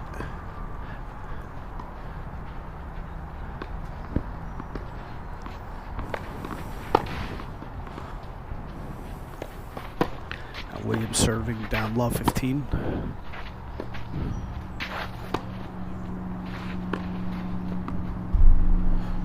And that ball floats long, that backhand from Reilly, so we're at 15 all in this 15 all.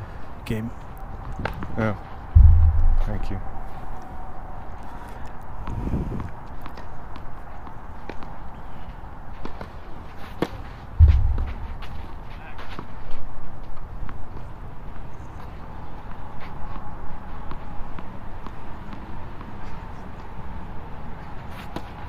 Oof.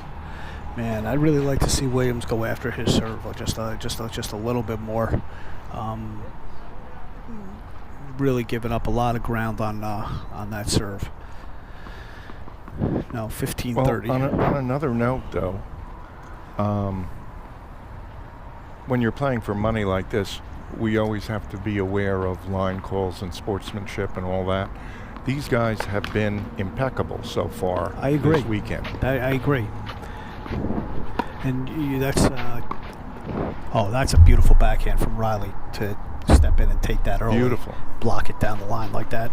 That's a very good point, Bob. You know, there's been a lot of controversy over the last few years about all of the cheating in college tennis. In college tennis, they do have a chair umpire on the court, but for all of us that played at a high level know that just having a chair umpire on the court usually isn't enough. On top of that, I could go on for hours about tennis officials, but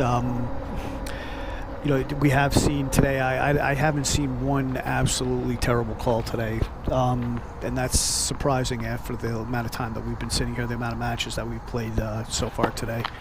So I got to give credit to all of these guys for that. Well, I don't know how you leave that ball there. Yeah. Thank you. He can't hear me, people, just so you know. It was just through the ether that he received that signal. So now this is Josh Williams. This is the second time he's played in the Summer Pro Shootout. Played last year as well. So it's good to see him back. Now we're at... well, there was actually an example in this match here where I believe... I don't actually recall who hit the serve, but it was a hard first serve. It was just out, and the returner hit a winner. So now, do we have a deuce point here Yes. with Reilly has chose to receive on the deuce side.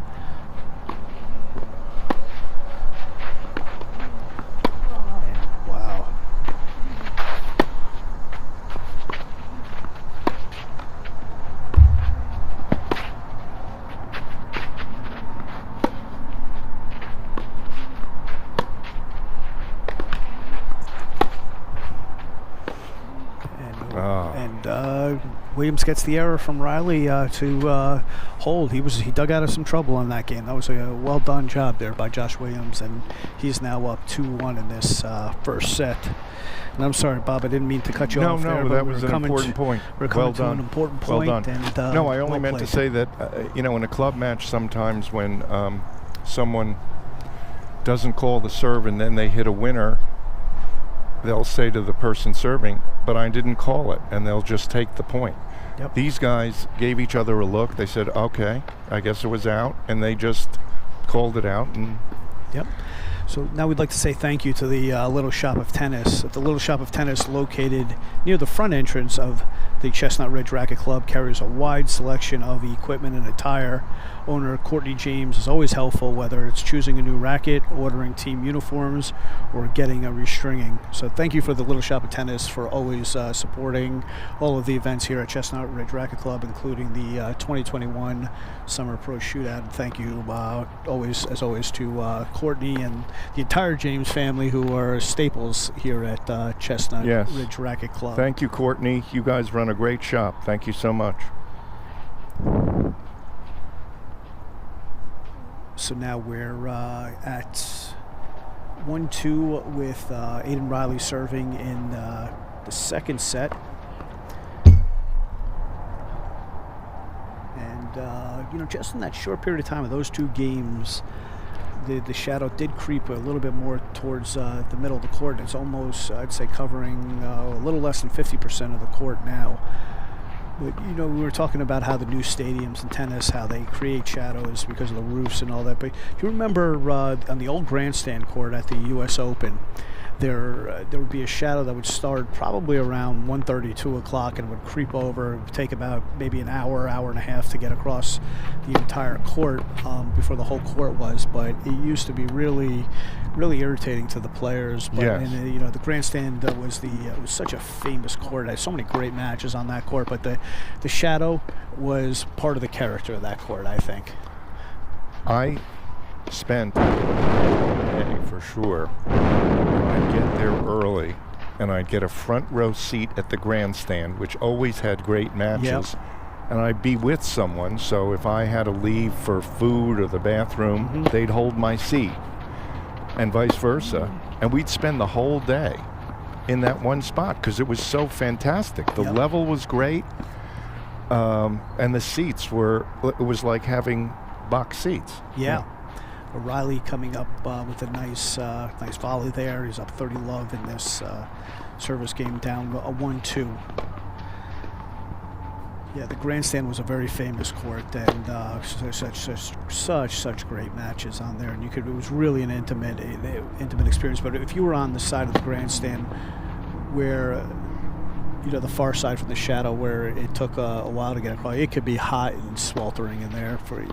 But it was such a unbelievable experience. And in those days, there was no guarantee that if you left the grandstand, you were going to be able to get back in. So sometimes, if you were in the middle of a good match, you had to go to the restroom, you just had to hold it for hours, because when the grandstand was full, sometimes you were not getting back in. No. So Reilly serving 30-15.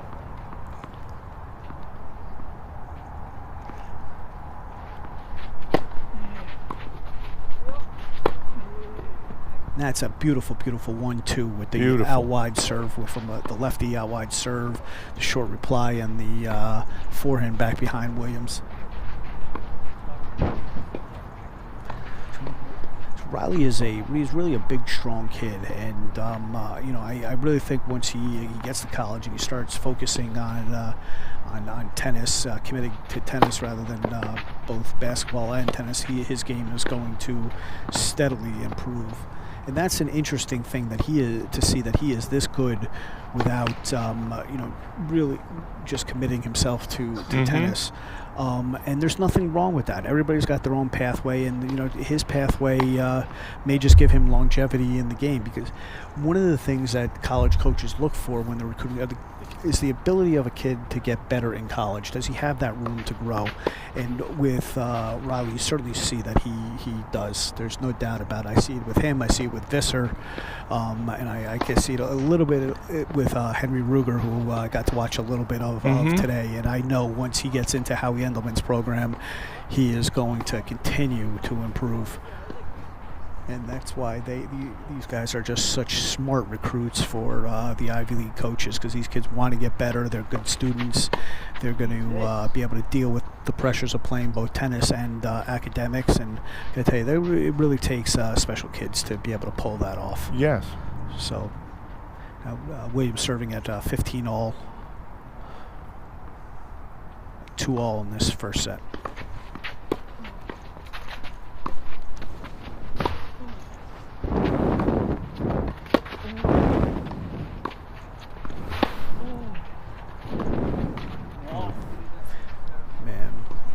He was a little bit late getting his racket back on that backhand. It caused him to come over the ball just a little bit too much, and dropped in the net. Never really got the lift on that ball. So now Williams again in a little bit of trouble, and all this comes from you know, the fact that he's not really setting up the points with his serve. You know, if I'm his coach, I got him out there hitting at least 100 serves a day out of a bucket.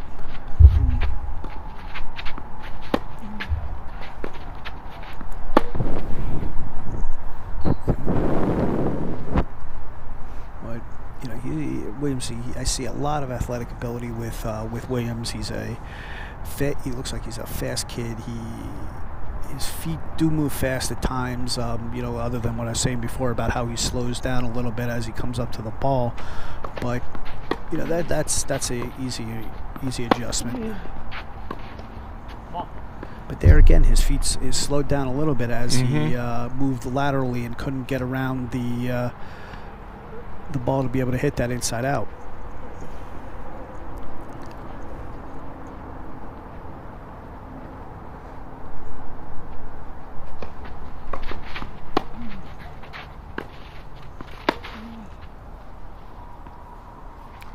Well, this is the third straight service game for Williams that we're going to no ad. No end And point. he's escaped both times previously. Let's see if he could do it again.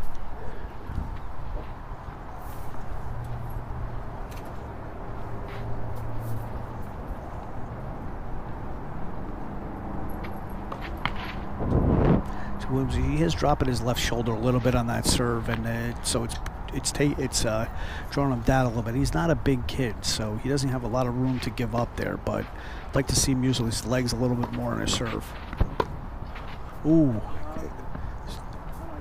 Serve did look like it was a little bit long, so that game's going to go to Reilly. Now Reilly going to serve for the first set.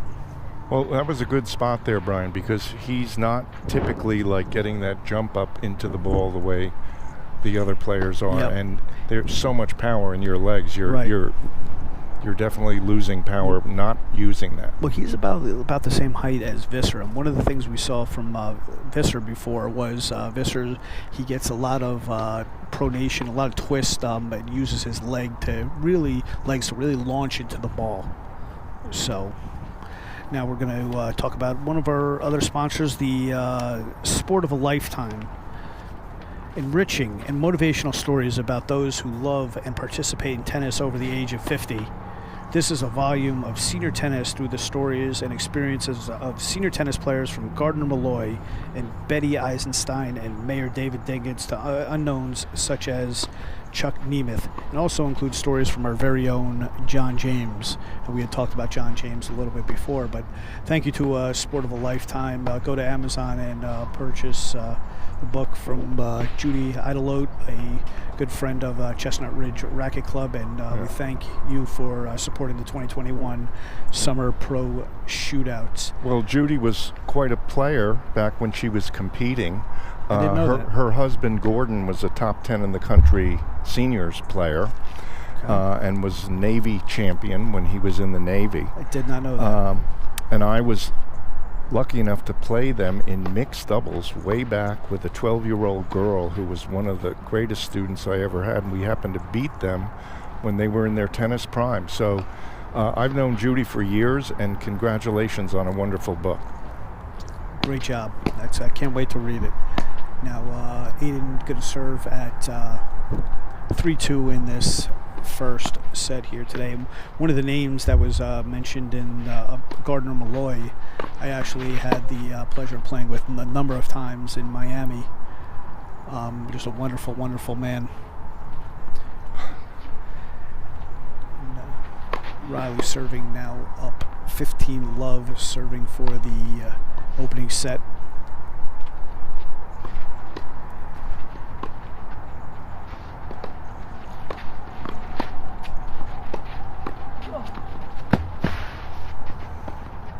And another wonderful person that I want to give a quick tribute to this week. I don't know if any of my friends from my junior tennis days in Florida are watching, but unfortunately some very sad news from the Florida tennis community this week. Bobby Curtis, who ran junior tennis in Florida for over 30 years, ran it the full time throughout my junior career, ran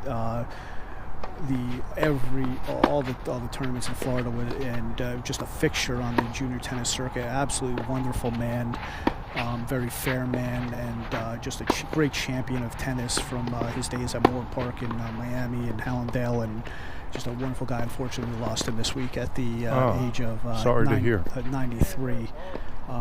But it'd be very hard to find a junior tennis player that came through Florida in either the 80s, the 90s, the 2000s that doesn't have fond memories of Bobby. So rest in peace, Bobby. We will all miss you.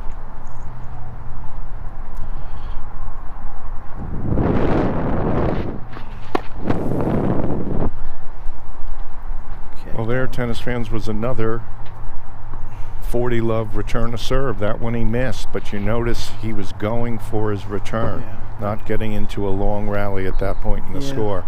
So we're set for a tiebreaker. No, that was 4-2. That should have been the first set. That's 4-2 to. No, they'd be stopping if it was 4-2. Well, maybe I'm confused. Oh, I'm sorry. I must have had the score wrong. Because there was a little indecision there about the call on that last serve. Oh, okay. I think he ended up saying it was good after all, and then he missed the return wide. So the game went the other way there on the no-ad So point. a little confusion here. It seems like we've got it now sorted out. Zoe was on top of it. But now they're not playing a tiebreaker? They're playing the tiebreaker now, 7 point. First one to 7, 12-point tiebreak. Okay. So now Williams up 1-0.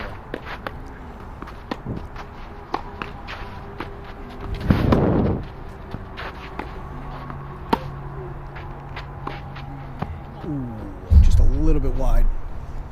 A little bit wide there on the backhand from Reilly. But one thing, Reilly hit a really interesting forehand to open up the court there, where high loopy forehand to Williams' backhand pushed him back. Just couldn't execute that final shot. But that's really a great great setup ball.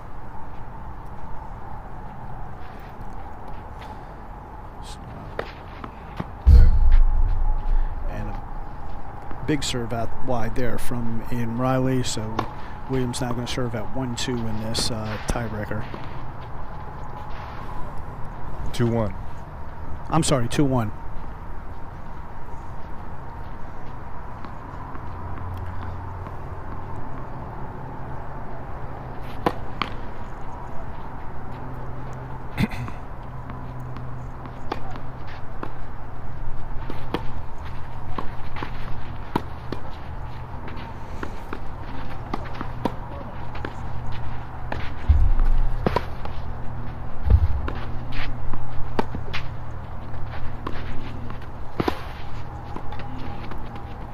Oh, nice stretch there from Reilly, and well-controlled drop volley. Beautiful. Reilly showing a little bit of his athletic ability there.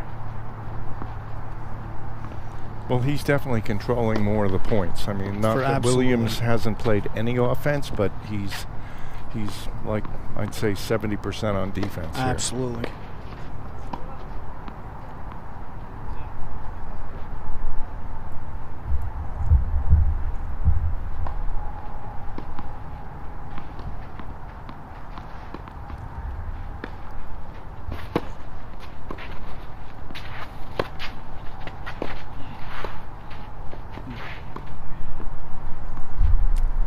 Williams was in control there and really didn't do much with that volley. He doesn't move very naturally around the net. He was a little too far away there, and just very defensive volley. I'm going to make sort of a blanket statement now and let me know what you think. Sure.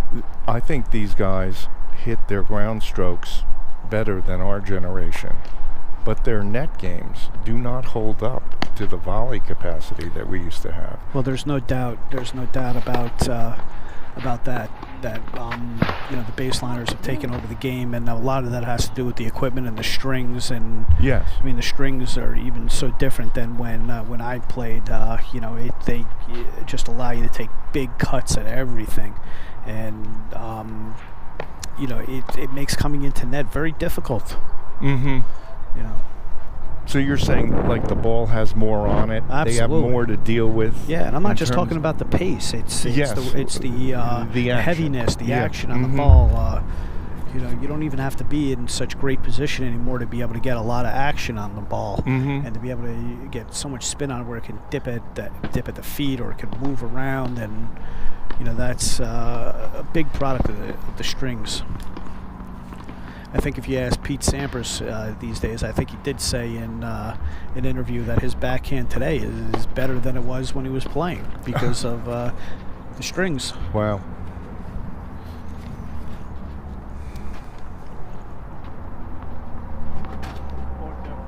So now we're at 4-2 with Reilly serving. Yes.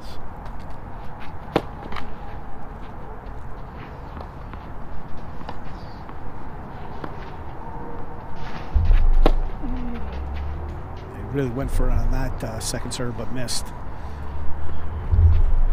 He's made a couple of those earlier today, though. But that tells Just missed that one. That tells me that Reilly's feeling confident. Mm-hmm.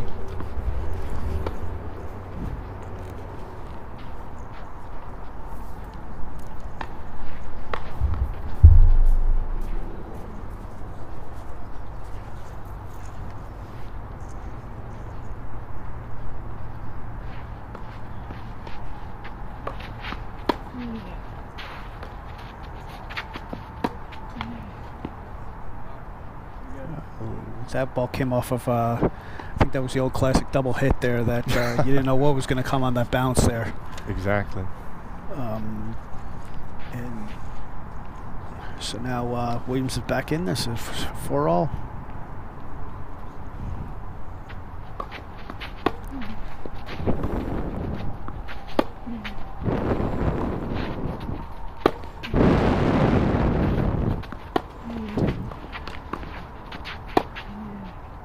See, now Williams is playing the type of game that I would have liked to have seen Cacciatore play in that first match against Reilly, where he's playing very safe, very much down the middle of the court, and waiting till he gets the opening, and it's causing Reilly some problems.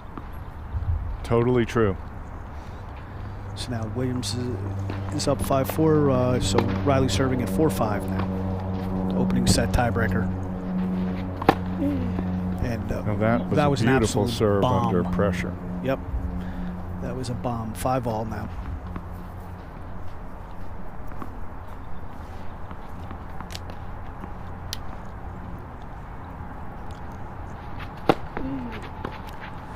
Another big serve from the lefty.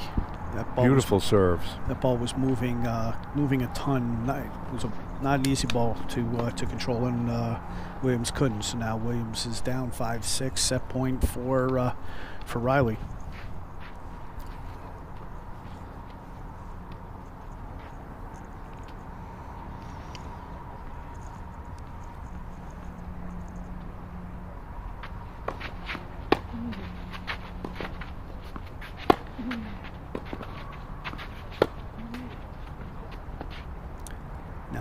Well, he was playing the type of point I would have played if I were him. I was work it and first short ball, get in on the backhand. Absolutely. Reilly was feeling confident there. He was just a little bit late on that backhand and caused him to push it long.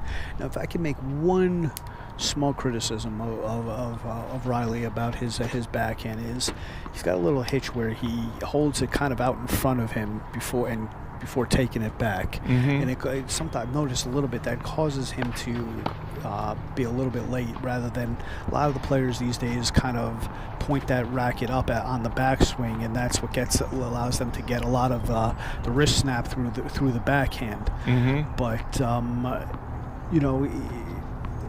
so I mean that's just one thing I've noticed. I don't know whether it's fixable or he just needs to learn how to move his hands a little bit more quickly as the pace catch up with the pace of the game, but he may do it naturally as he starts playing in college and playing bigger hitters. So we'll see.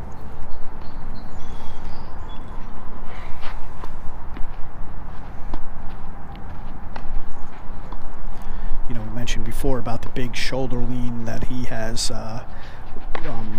into his backhand with that left shoulder down, and I don't have as much of a criticism of that because I do think your weight should be moving forward. I like.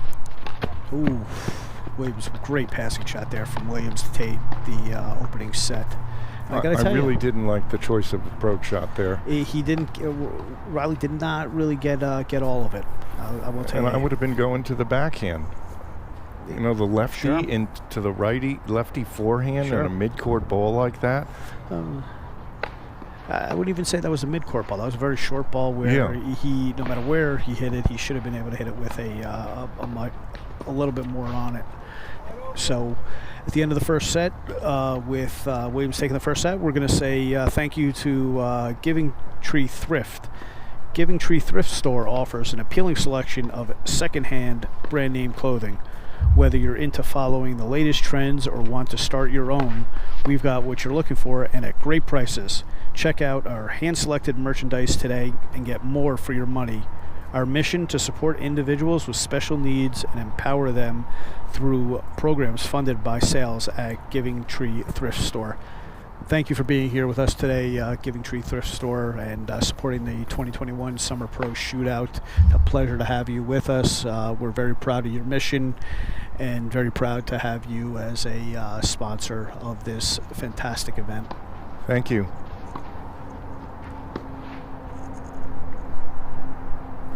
So now let's see if we could... Did Visser just do it? Looks like Visser just took out H.Cacciatore. And so we'll see a little bit more of Alex tomorrow. Looking forward to that. H.Cacciatore looks like he has been eliminated from the tournament. And we still have the 7th, 8th place playoff match on Court 8 where it looks like Nicholas Peach is up a set on Gray H.Cacciatore.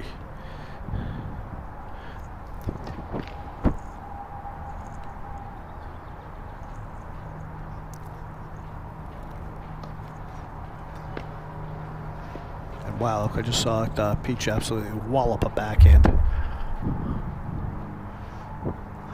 Peach is he's a big kid, big strong kid. Yes. Plays at Fairleigh Dickinson. He's from Germany, I believe, so I believe you're right. I've got to take a little chance later to sprechen Sie Deutsch. Well, Visser's father is German, so Visser has some German roots as well. But I know he's German? I thought he was South African. No, Matthias is German. Ah, okay.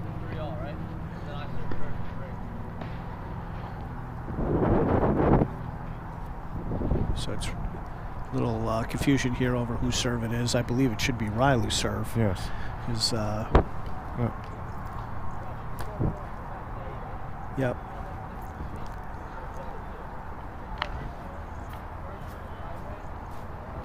I believe that Williams served the first game of the match, so it would be Reilly's serve to open up the second set. Mm-hmm.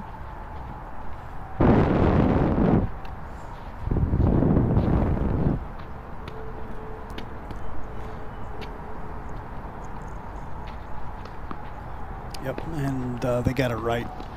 So now we'll see Aiden Reilly serve to open up the second set, up 1-0.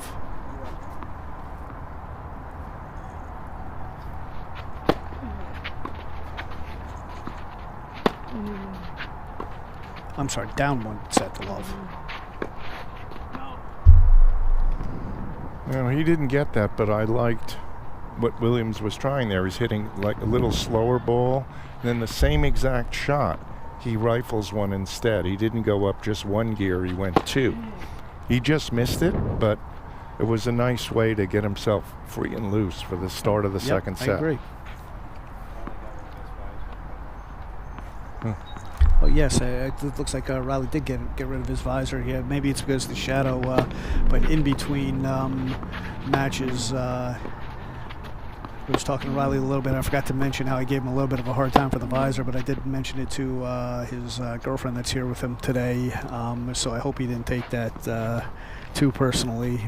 But he seems like a very, very nice kid, and obviously has a lot going for him. Going to play tennis at a very prestigious university in Yale. You've got to weigh in then on the hairband of Korda.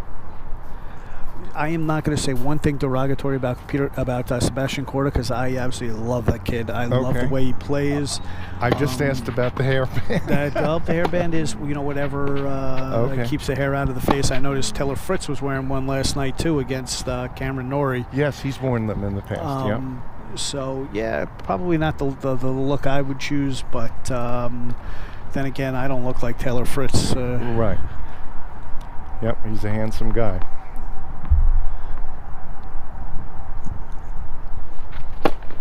Reilly serving at 30-all in this opening game in the second set. Williams is just content to play down the middle of the court and see what happens. And it's worked for him there. He hit the ball a little bit too short though, and Reilly was able to take advantage of it. So now we're at 40-30. There was that mid-court ball that he took to the backhand instead of approaching into the forehand side and set up the winning volley. That's right. Big kick on that serve there from Reilly. Yep. Oh wow, beautiful drop shot there. Reilly is having a lot of success when moving Williams to the backhand side. So maybe that's an adjustment he's going to make here in the second set as he holds to open up the first game of the second set. We got the microphone for Alex for 2 seconds. Can we have Alex? Sure. Can you join us for 2 seconds? Yeah, we're going to be joined here by Alex Visser, who's just come off the court after winning. I don't know if you know this, Brian and Bob. We talked earlier. Oh, you did? Great. So we have just a second here, but I just wanted to have you share with the viewers what a thrill it must have been to get to the round of 16 at the National Clay Courts. Yes. Am I doing this microphone? You can just hold I'll it. just hold it. Yeah. I mean, it's always fun, that tournament. It's a grind, but it was a really cool experience, especially since last year I wasn't able to play it. But no, it was a really good tournament, and I had a really good match in the round of 16. Kid just outplayed me in the third set. Nothing I could have done, but no, it was really cool, really good experience, and I'm hoping to be back there again next year. Yeah, well, good. As I mentioned to you when we were talking earlier, it's great to see that you were able to play this event because I've known your father for many years, and saw you. I'm sure you don't remember as a youngster, saw you play a little bit, but I haven't seen you play in a number of years, even though I've been following your progress. Yeah. And man, I'm very excited to see how you're playing, Alex. Thank you. We had you on the show court before playing Gary Kushnirovich, who's an old friend of mine and a very tough competitor. And you really hung in there with him, man. And it, very, very impressive. So, congratulations for that. And I guess you just won your backdraw match, so we'll see you back here tomorrow. You're still alive, and that's a great thing. So what are you doing now? I assume that you're getting ready for Kalamazoo. Yeah. Unfortunately, this is on clay, but I'm getting ready for Kalamazoo. Go there a bit early, in a week or so, and fingers crossed. We'll see how we do. I'd say second. I played the 16s there. Good run in the 16s, and it was a bummer it got canceled last year. But hoping to do well in the 18s now. So. Yeah, well, it's an exciting event, and it's a real privilege to play there. And I think you're gonna do great. This will be your first year. You'll have one more year after this in the 18s, right? Yep, that's so correct. You're going into what year in school now? I'm going into junior in high school. I'm 16. I'm turning 17 in a couple days, actually. Gotcha. And where are you going to school? I'm in Westport, so I don't go to the Staples public school. I go to a small private school. It's called Pierpont. It's good for my tennis. That's well. Yeah, I know you're starting to play some more ITFs, and the traveling is going to. For the next couple of years, it's going to be tough, but and I assume you're starting to think about playing college tennis. Yep. Probably starting to get contacted by some coaches. Yeah, and, it's exciting. It's an exciting time, and any idea of what type of schools you're looking for? Or I mean, still early in the recruiting process, but I'm starting to narrow it down a bit more. I got my dad who used to go to Duke, so I was going to say that's always on the table. And then there's some good top Division I schools, and then there's the Ivies, of course. Sure. So still early in the process, but it's definitely exciting. So, we're here, we're watching your friend Aiden play now. Yep. I was talking to him before, and he's telling me you guys are working with the same coaches now and become good friends and practice together quite often. Yeah. So why don't you sit here and tell us what you see from Aiden's game? All right. This is my first time, earlier today was my first time seeing him play. And, I know he also played basketball in high school. And, he's a big, strong kid, very athletic. So, and he did lose the first set, but now he's up 1-love and has another break point here. So, Gotcha. take us through what you see from Aiden's game. From Aiden's game, yeah. I mean, Aiden's always been super athletic, and he takes so much time away.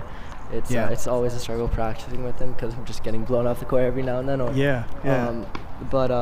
His game has really developed over the past few years, and it's really fun to kind of go through it with him. And he just went to Yale, so obviously super happy for him for that. He's obviously a great person to hit with around here, especially because there's not many players here. But yeah, he's playing some really good tennis right now, so I'm very happy for him. Yeah, one thing I was mentioning before is I see when he gets to Yale, he's focusing on, obviously going to focus on academics too as well, but becoming a one-sport athlete for really the first time, I really see that I think his game is going to take off. I really think so too. Cleaning up, I think Chris Drake will clean up a few things in his strokes, and really looking forward to seeing Aiden compete at the next level. Yeah, me too. So, just pardon me one second, but Williams just won another no-ad game, his 4th one while he's been serving in this match. So he's coming up with every one of those big points to keep himself in the lead or in the set. Yeah. So do you also know Josh Williams? He's a little bit older than you, so he's been playing college tennis for a few years, so you may not know him that well. I don't. Where does he play? He is playing at the University of California, Santa Barbara. Oh, nice. He's from Rye, New York. Gotcha. Cool. Yeah, he looks like a very good player.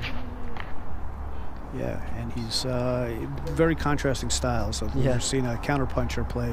Aiden really likes to take time away. He's looks like he is always looking for a reason to come in and cut off the point at the net. So. Exactly. So Alex, watching you play when you were on the show court here, you impressed me as a very intelligent player who's using his head out there, and I can see the wheels turning in some of the choices that you're making at different scores in the match, and I always loved seeing that in a young player. And I also love just hearing you talk about your experience of getting to the round of 16 and saying, I played a guy who was just too good for me that day. It's so important to be able to recognize sometimes you lose not because you did something wrong. It means you got to go back to work and figure out how to do a couple things a little better and not be blaming yourself but giving credit to your opponent for being an outstanding player. That's very important to improving. Can't beat yourself up over it. So no. Just got to get back to it and practice and all that good stuff. Absolutely. So now we're at... So Brian was telling me your dad was German? Yeah, that's correct, And from where in Germany? So he's outside of Frankfurt in Kassel, Germany. Wow. I've been over there a few times. He actually wants me to play club tennis in Germany next year. I can... If you have the opportunity to, absolutely take that. It's a great experience. It's a really good level, I hear. Good level, and I'm not sure you may get the. You may not count against their. They're only allowed to have, I think, 2 foreign players on a team, but I don't think you would count against that. I think if you're true, because I'm a duo citizen, I think. Yeah, so that would be a huge. So that'll be fun. Yeah, it'd be a lot of fun. So my mom was from Frankfurt. Oh, really? Yeah. So not too far away. No, not at all. Yeah, that's really funny. So, Alex, what are your plans after Kalamazoo? It's hard to. I know it's hard to look past Kalamazoo, but that's obviously a huge date on the calendar of anybody. So, but I don't know. Do you have a schedule set up for the fall? And So I mean, since I'm playing all the 18s nationals, there's kind of the highest level in the nation, right? So as for next year, I'm kind of looking to go more into the ITF. Back down, play some more international tournaments, and then keep a lookout just for some men's open prize Yep. money like these, and just get as much play as possible. Yeah, that would be the plan for next fall. So towards the holidays, you're looking at maybe playing the Eddie Hurd, Yeah, and yeah. the Orange Bowl. Yep. Oh, great. Yeah, Orange Bowl is always fun. They actually play the club they play the Orange Bowl at now is where I grew up. Oh, Excuse really? me, Brian, we have another no-way Another point no-way here. point here. This time on Reilly's serve. This is a big one at 1-all in the second set here.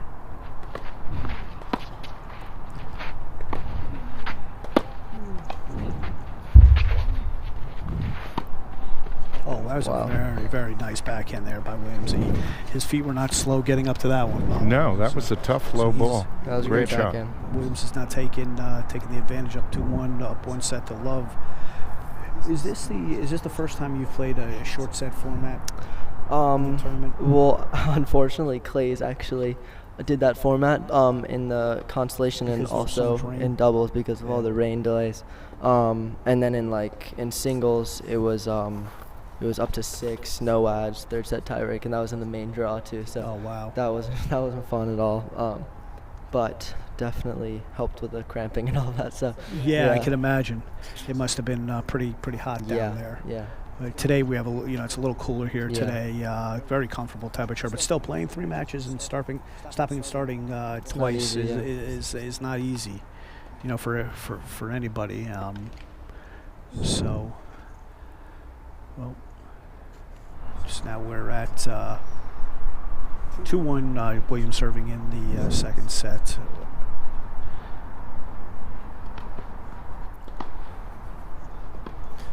So what do you think Aiden has to do to get back into this?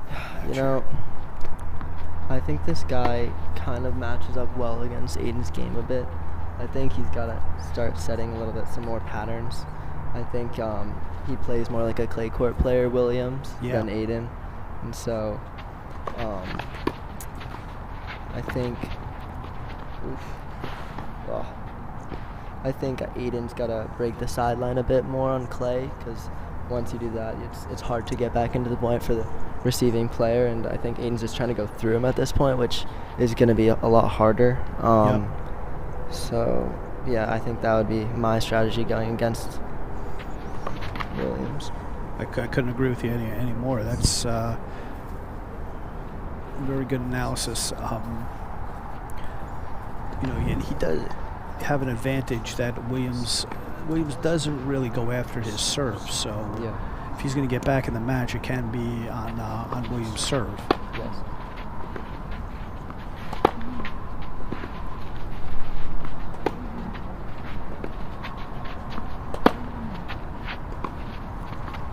Very nice. Good shot. Well, It was rope-a-dope. yeah. Yeah, he's ripping the forehands. He's not. I think he should take some time off it and maybe try and cut it off a bit, go a little bit shorter. Got a bad bounce there, but handled it nice. Yeah, turned his shoulders a little too quick there, but one of the things I really like about Aiden's game is that he looks to find a way to get into the net, and he drove that backhand down the line very, very nicely there, and unfortunately didn't execute when he got up to the net. But I think as he's playing more matches and playing at a higher level and training every day, day in, day out, he's gonna those little things are gonna come together. But Alex, we thank you for sitting in with us. We know you probably want to go get some food and change your clothes, but we appreciate the insight you gave us, man. It's great watching you play today. Thank you very much. Sure. Appreciate See you it. tomorrow. Yep. Thank you, Alex. Yeah, no worries.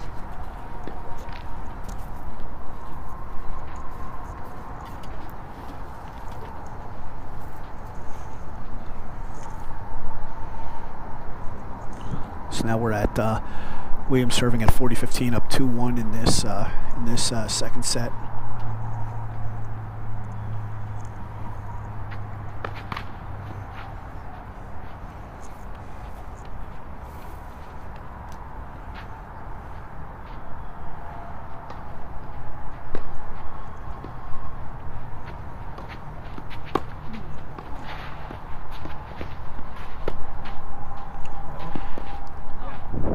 looks like that ball skidded off the line I think so. just a little bit.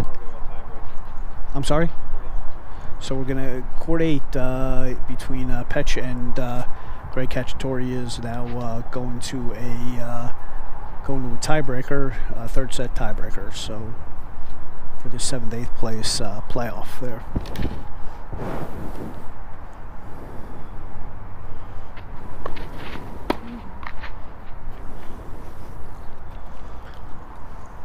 Now Williams held there, so now he's up 3-1, a game away from closing out this match. I guess it's sort of the usual story here. The unforced errors seem to be being the biggest decider in this one. Absolutely.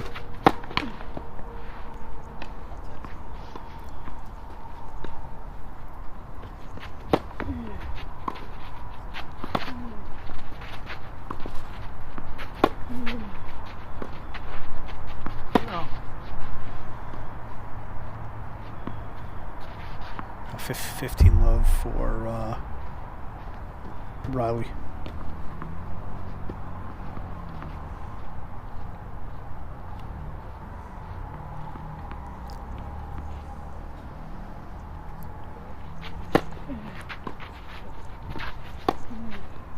That was a rip. Great shot.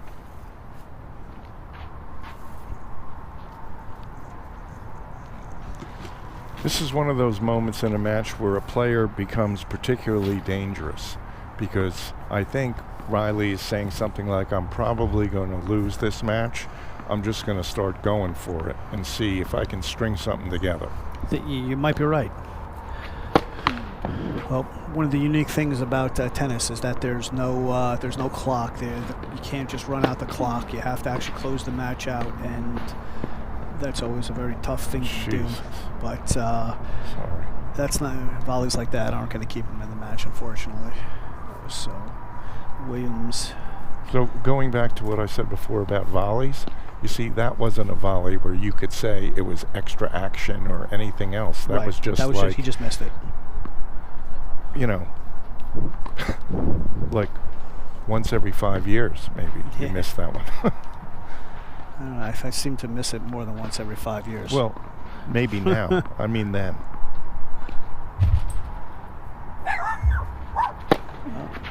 Some of the natives here are getting restless as you hear the Schewior dog getting a little tired over there.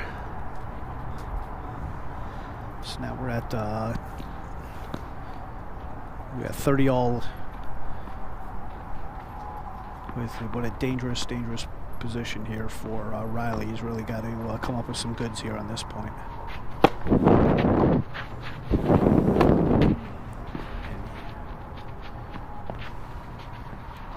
And he came up with a big serve and a big forehand. Took a little bit of a risk there, letting that ball drop. Drop low, but he came up with a very nice angle there, and you could see Reilly a little bit relieved to have gotten that point. So he's got a game point now to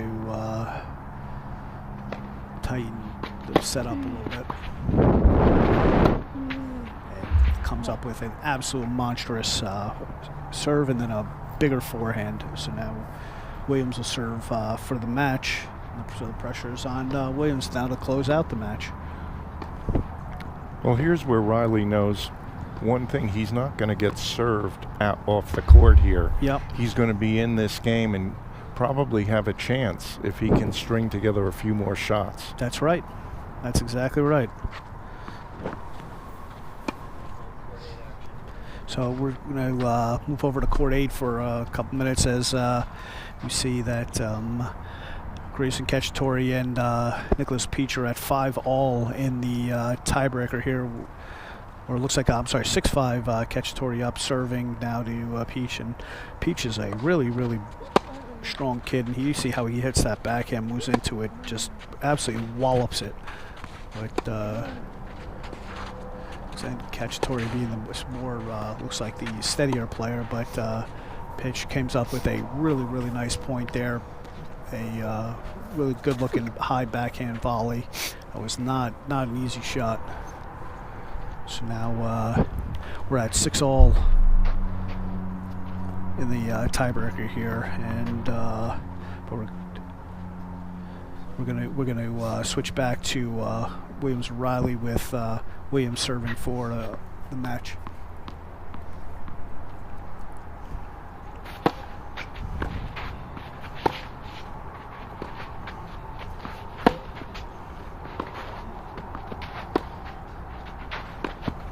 Oof. And looked like Reilly had that one lined up and just fell a little bit off balance. Pushed the ball out wide. So now Williams serving up 15-love, 3 points from the match.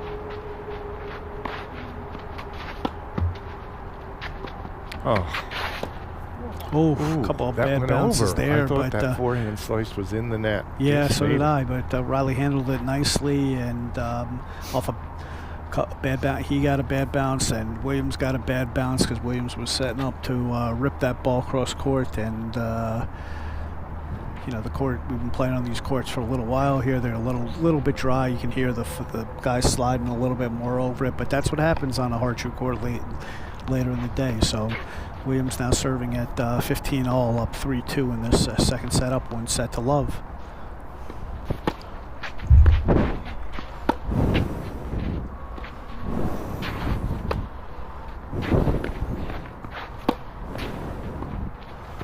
Ooh.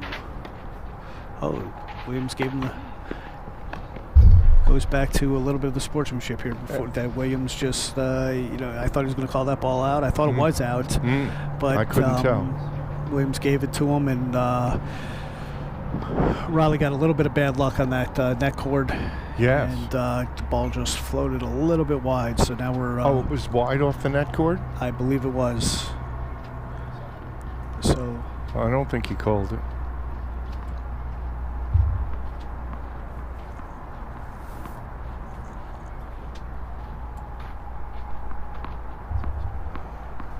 Well, we're a little unsure whether it's 30-15 or 15-30 here.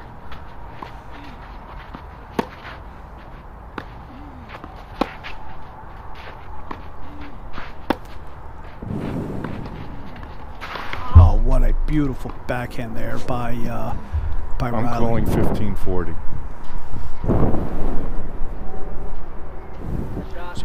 So we think it's 15-40 here. So Williams down a couple of, actually down 3 break points here.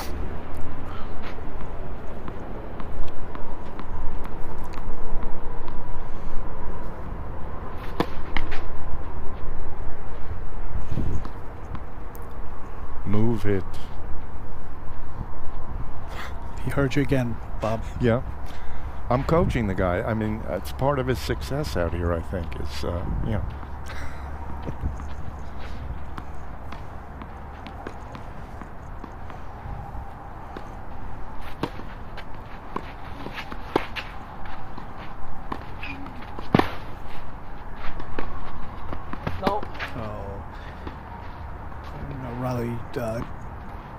Lined up for the forehand down the line, but pushed it a little bit long there. Looks like he got saw a little bit of hesitation there.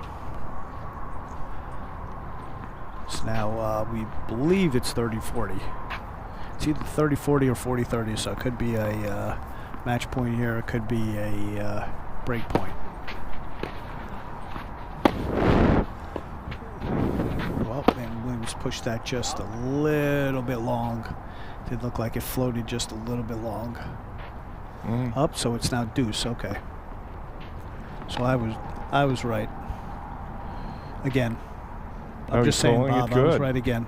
He's calling it good back there. Match is over. He's calling it good. All right, so the match is over now. Good sportsmanship there. Josh Williams taking the match. So we'll see Josh back here again tomorrow. That was a very, very tight match. Heartbreaker for Aiden. but the 7th to 8th place playoff just ended down on court 8. Not sure who won that match, but we'll find out, and we'll get confirmation and find out. Pitch won in a tiebreaker, so Pitch will be the 7th place.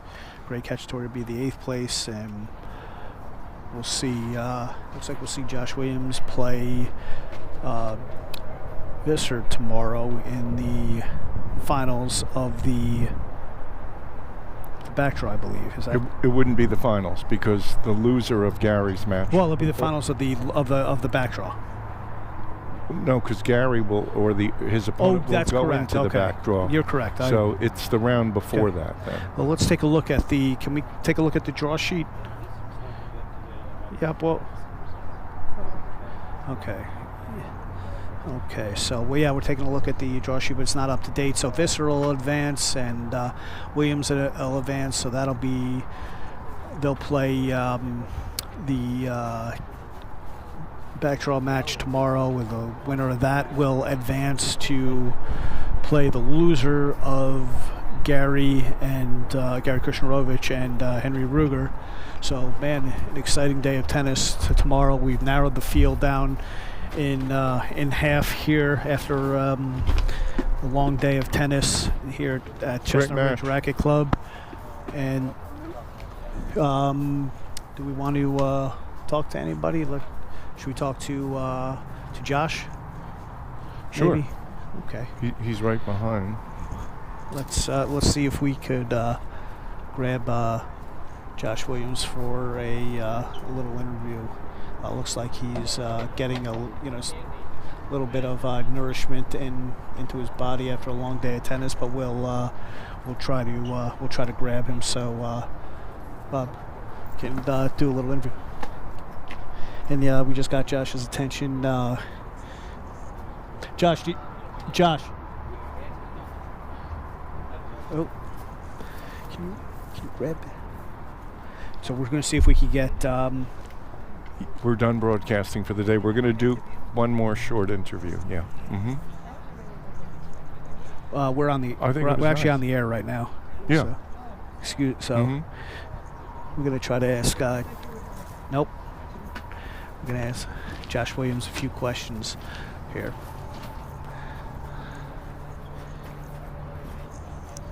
And I don't know if he's coming over or not, but.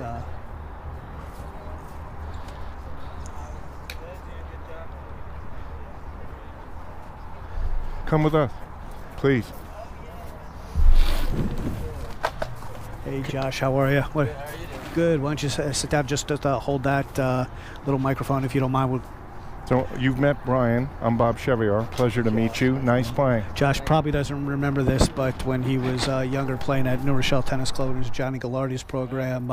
He would watch me play there a little bit. That's how I met his father. Yeah. And, it's been a few years, but glad to see you, man. Glad to see you playing well. You're playing, that was a tough match. Yeah, it was tough. Why don't you tell us?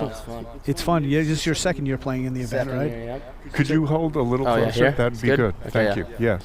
So tell us a little bit about how you were able to tough that one out. Just was having fun on the court. Didn't really care too much. Just went out there and had fun. So now you're playing at UC Santa Barbara, right? Yep, that's correct. Going into what year? Junior year. Yeah. Oh, okay. So Yep. Beautiful school. Yeah, having a little bit of fun nice. out there. Yeah, a lot of fun. Yeah. Too much fun. Playing a little bit of tennis, maybe. A little bit of tennis. But the Gauchos playing a great program out there. Well, Josh, I felt like you just said, you were having fun and you didn't care that much. Yeah. I felt like the start of the match, that was true, but then you gradually started saying, hey, I like playing teness. Let me get going. Yeah. Did you feel like that happened to you a little bit or no? Just try to stay level-headed. Just same mindset because there's no pressure. Right. Yeah. Right. If you just have fun and don't really care, then you always play better, in my opinion, at least. When So you is put there a pressure on way- yourself, never goes well for Yeah. me. So what if there is real pressure? Like you were the Well, there last was singles money on the match. line. in a college Yeah. match, and you're the last guy out, and it's 3-3 or whatever. Yeah, it's a little different. How do you handle that? Just try not to think about losing. just literally, just point by point. Yeah, and then whatever happens, happens. That's how I deal with it. Coach, because coaching Yeah, is allowed. coaching, yeah, Can it's he allowed. help you Yeah, through but those he normally just moments? lets me do my thing. He does? Yeah. Okay. And I just, if I ever need advice, then he'll come. I'll ask him, and he'll come over the court. But I yeah, see. normally I just by myself, just doing my thing. Yeah, that's why I play my best tennis. Yeah. Good. Yeah. Man, great to see you out here today. We'll see you Yeah. back here Hopefully tomorrow. hopefully I get another win tomorrow. Well, you got to come out here and compete. Yeah. It's good to see you out here. I'm sure you want to get some food and change your clothes and get some rest. But good job today. Thank man. you. Thanks. Thanks for Okay. talking to us. Thank Pleasure you. having Yep. you at the event. Yeah, that was fun. It was cool. Yep. Thanks.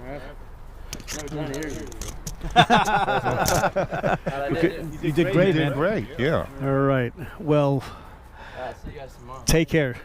So we're going to wrap it up for the day here. We'll, thank you everybody for being with us today. All of our sponsors. It was an absolute pleasure to watch these young guys battle it out here today. We'll be back more tomorrow, I believe, starting at 1:30. And thanks to Brad Breakstone, our tournament director, to my co-host here, Bob Schewior, our producer, Philip Oler, all of the assistants and ball kids. Thank you for helping us out, and all of the production assistants as well. And we appreciate it, and we will see you back here tomorrow at about 1:30 about 2:30 for the day 2 of the 2021 Summer Pro Shootout. Good night, everybody. Good night, everybody. See you tomorrow. Good job there, Bob. Good job.